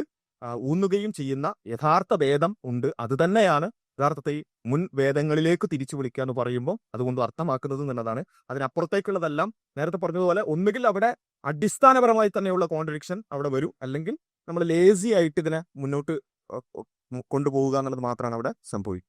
അടുത്ത ചോദ്യത്തിലേക്ക് ഒരാൾ വരും. ഞാനിപ്പോൾ ഒരു പുസ്തകം വായിക്കാൻ വന്നു. അതായത് ഖുർആൻ അകമ്പൊരുൾ എന്ന ഒരു പുസ്തകത്തിന് ഖുർആൻ അല്ലാതെ ഇപ്പോൾ ഖുർആൻ ശേഷം റസൂലിൻ്റെ വഫാത്തിന് ശേഷം 100, 200, 150 വർഷത്തിന് ശേഷം വന്ന ഹദീസ് പണ്ഡിതന്മാരായിട്ടുള്ളത്. അപ്പോൾ അതിനെ നമുക്ക് എങ്ങനെയാണ് ഫോളോ ചെയ്യാൻ കഴിയും? അതിനെ ഏത് രീതിയിലാണ്, വ്യത്യസ്തമായ രീതിയിലാണ് ഓരോ ആൾക്കാർ, കാരണം റസൂലിന് ശേഷം എത്രയോ വർഷങ്ങൾക്ക് ശേഷമാണ് ഓരോ ഹദീസ് പണ്ഡിതന്മാരൊക്കെ വന്നിരിക്കുന്നത്, ബുഹാരി പറഞ്ഞത്. അപ്പോൾ അതിനെ അങ്ങനെ അംഗീകരിക്കാൻ പറ്റിയ ഖുർആനെ മാത്രമാണ് ഫോളോ ചെയ്യാൻ പറ്റുള്ളൂ, മറ്റത് പോകാൻ പറ്റില്ല എന്നാണ് ഈ ഖുർആൻ അകമ്പൊരുൾ പുസ്തകം വായിക്കാൻ സാധിച്ചത്. അതേക്കുറിച്ച് പുസ്തകം ഇവിടെ ഖുർആൻ മാത്രം മതി, പിന്നെ ഒരു അതിനുശേഷം വർഷങ്ങൾക്ക് ശേഷം വന്ന ഹദീസുകൾ എങ്ങനെ നമുക്ക് സ്വീകരിക്കാൻ പറ്റും എന്നുള്ളതാണ് ചോദിച്ചിട്ടുള്ളത്. സത്യത്തിൽ ഹദീസ് എന്ന് പറഞ്ഞാൽ പിന്നെ അത് ഖുർആനിന് ശേഷം വർഷങ്ങൾക്ക് ശേഷം വന്ന ഒന്നല്ല ഹദീസുകൾ. ഹദീസുകൾ പരിശുദ്ധ ഖുർആനിൽ തന്നെ അതിനുള്ള ഒരുപാട് സൂചനകളും തെളിവുകളും പരിശുദ്ധ ഖുർആൻ നൽകിയിട്ടുണ്ട്. പ്രവാചകൻ സല്ലല്ലാഹു അലൈഹി വസല്ലമക്ക് വഹി ലഭിച്ചിരുന്നു. ആ വഹി ഖുർആൻ അല്ലാതെ നബി സല്ലല്ലാഹു അലൈഹി വസല്ലമക്ക് വഹി ലഭിച്ചിട്ടുണ്ട്. പ്രവാചകൻ സല്ലല്ലാഹു അലൈഹി വസല്ലമ ഖുർആൻ പാരായണം ചെയ്യുമ്പോൾ തന്നെ ലാ തുഹദ്രിക് ബിഹി ലിസാനക് ലിതഅജല ബിഹി ഇന്ന അലൈന ജംഅഹു വ ഖുർആന ഫഇദാ ഖറഅനാഹു ഫത്തബിഉ ഖുർആന സുമ്മ ഇന്ന അലൈന ബയാന. ഞാൻ വിശദീകരിക്കുന്നില്ല.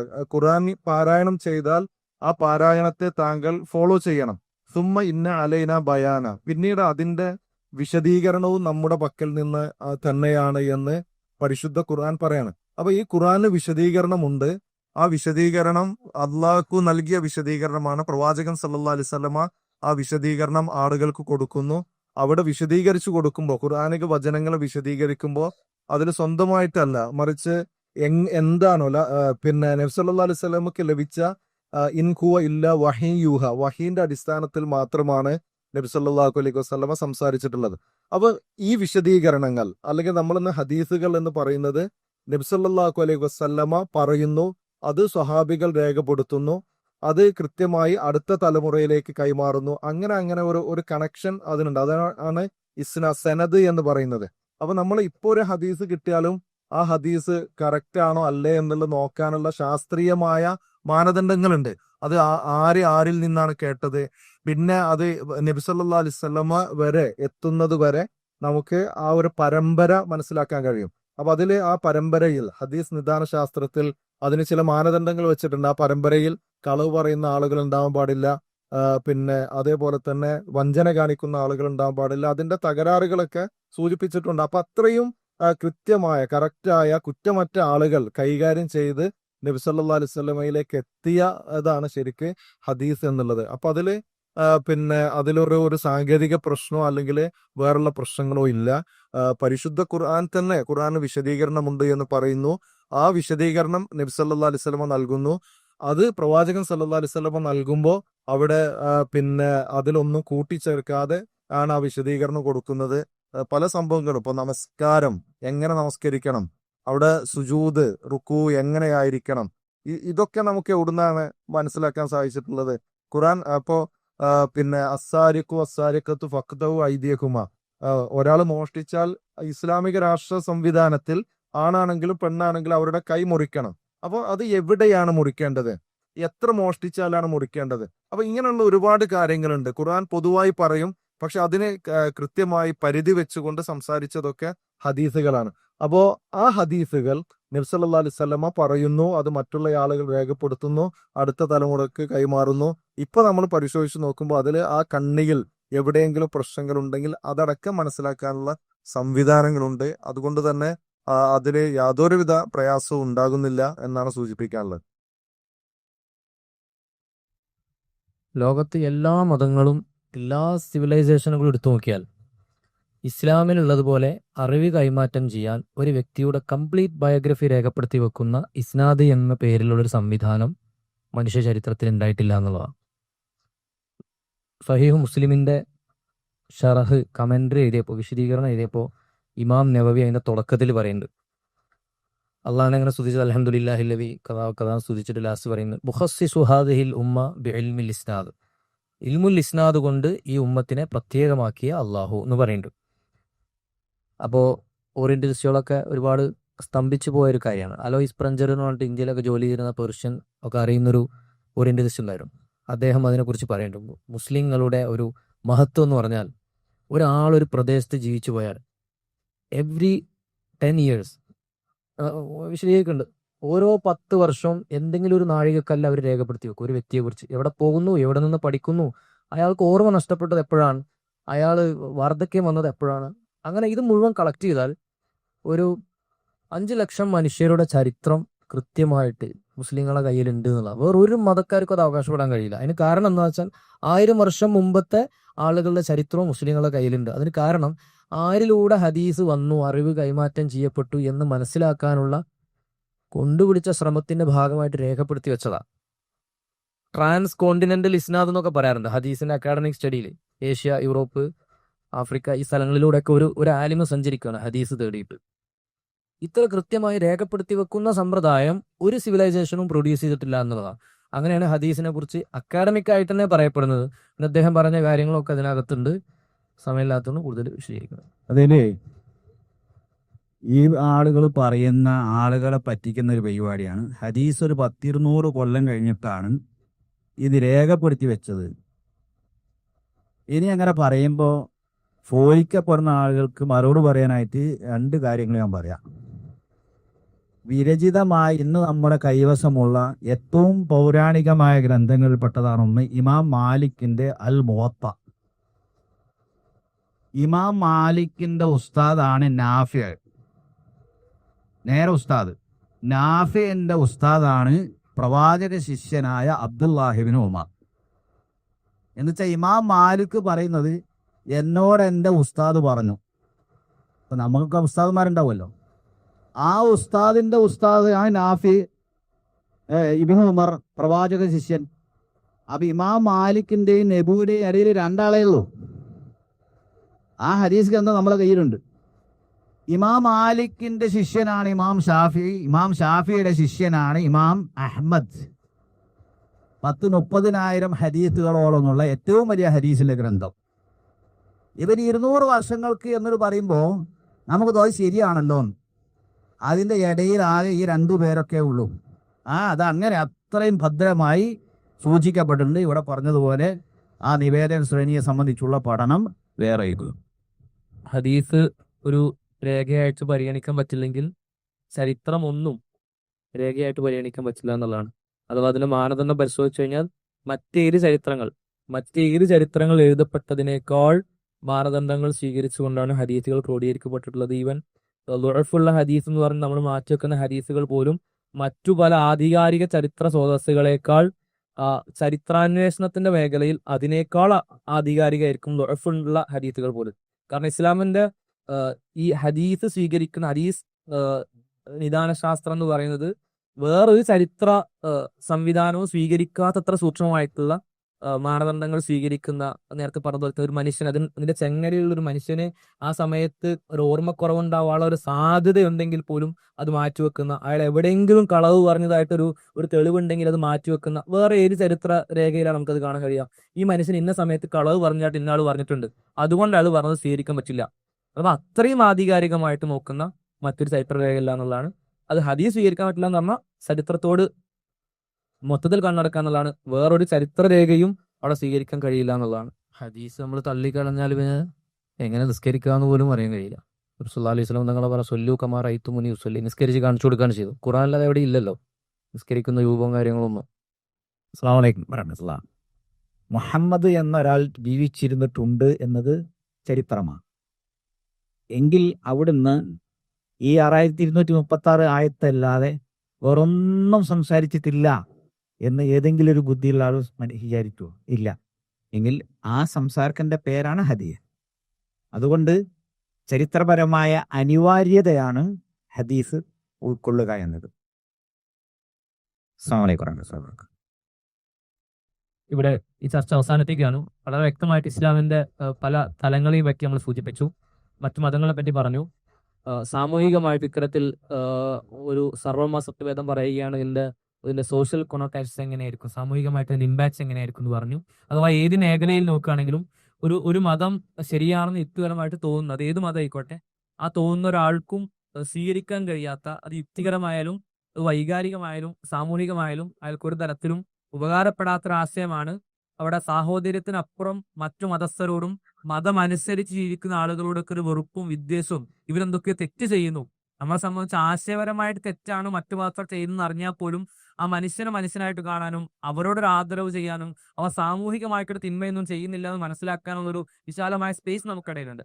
ഈ ആശയം സ്വീകരിക്കുന്നിടത്തോളം, ഈ ആശയത്തിന്റെ ഒരു ആളായി മാറുന്നിടത്തോളം ബാക്കി എല്ലാവരും സാമൂഹിക തിന്മ ചെയ്യുന്ന ആളുകളായിരിക്കും. എല്ലാവരും സമൂഹത്തിൽ ഭിന്നത ഉണ്ടാക്കാൻ ശ്രമിക്കുന്ന ആളുകളാണ്.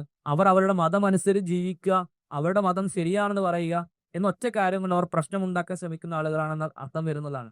അഥവാ ഒരാൾക്ക് യുക്തിപരമായ ഒരു പൊസിഷൻ സ്വീകരിക്കുക. പിന്നെ എന്തിനാണ് യുക്തി, എന്തിനാണ് ബുദ്ധി? ഒരു കാര്യം ശരിയാണെന്ന് തോന്നിയാൽ ആ ശരിയാണെന്ന് മനസ്സിലായ കാര്യം, ശരിയാണെന്ന് തോന്നിയൊരു കാര്യം വിശ്വസിക്കാൻ പറ്റുന്നില്ലെങ്കിൽ, ആചരിക്കാൻ പറ്റുന്നില്ലെങ്കിൽ, അനുസരിക്കാൻ പറ്റുന്നില്ലെങ്കിൽ പിന്നെ നമുക്കതിന്റെ ആവശ്യമില്ലല്ലോ. സ്വാഭാവികമായിട്ടും നമ്മുടെ യുക്തിയെയും വികാരത്തെയും സാമൂഹിക അവസ്ഥയും ഒന്നും ആ തരത്തിൽ സഹായിക്കുന്ന ഒരു ആശയമല്ല, മറിച്ച് അതിനെല്ലാം വിരുദ്ധമായ, അതിലെല്ലാം പലതരത്തിലുള്ള പ്രശ്നങ്ങൾ ഉണ്ടാക്കുന്ന, എന്നാൽ കേൾക്കുമ്പോൾ കുറച്ച് ഒരു പഞ്ചാര വാക്കുകളൊക്കെ പറഞ്ഞ് എല്ലാവരും എന്നൊക്കെ പറഞ്ഞ് എല്ലാവരും ഒരുമിച്ച് കൂടിക്കാൻ, എല്ലാവർക്കും വേണ്ടി എന്നൊക്കെ പറഞ്ഞുകൊണ്ട് അത്തരത്തിൽ ആളുകളെ ഈ കപടതയിൽ ആകർഷിക്കാൻ വേണ്ടി ഇത്തരത്തിലുള്ള ആശയങ്ങൾ ഉപകരിക്കുന്നല്ലാതെ, അല്ലെങ്കിൽ ആ കപടതയിലുള്ള ആകർഷണം മാത്രമാണ് അതിന്റെ ഒരു പോസിറ്റീവ് എലമെന്റ് ആയിട്ട് നമുക്ക് കാണുമ്പോൾ തോന്നുന്നത്. അതിനപ്പുറത്തേക്ക് അതിന്റെ ആഴങ്ങളിൽ ഇത്തരം പ്രശ്നങ്ങൾ മാത്രമാണുള്ളത് എന്നാണ് നമ്മൾ പക്കത്തിൽ ഈ ചർച്ചയിൽ മനസ്സിലായത്.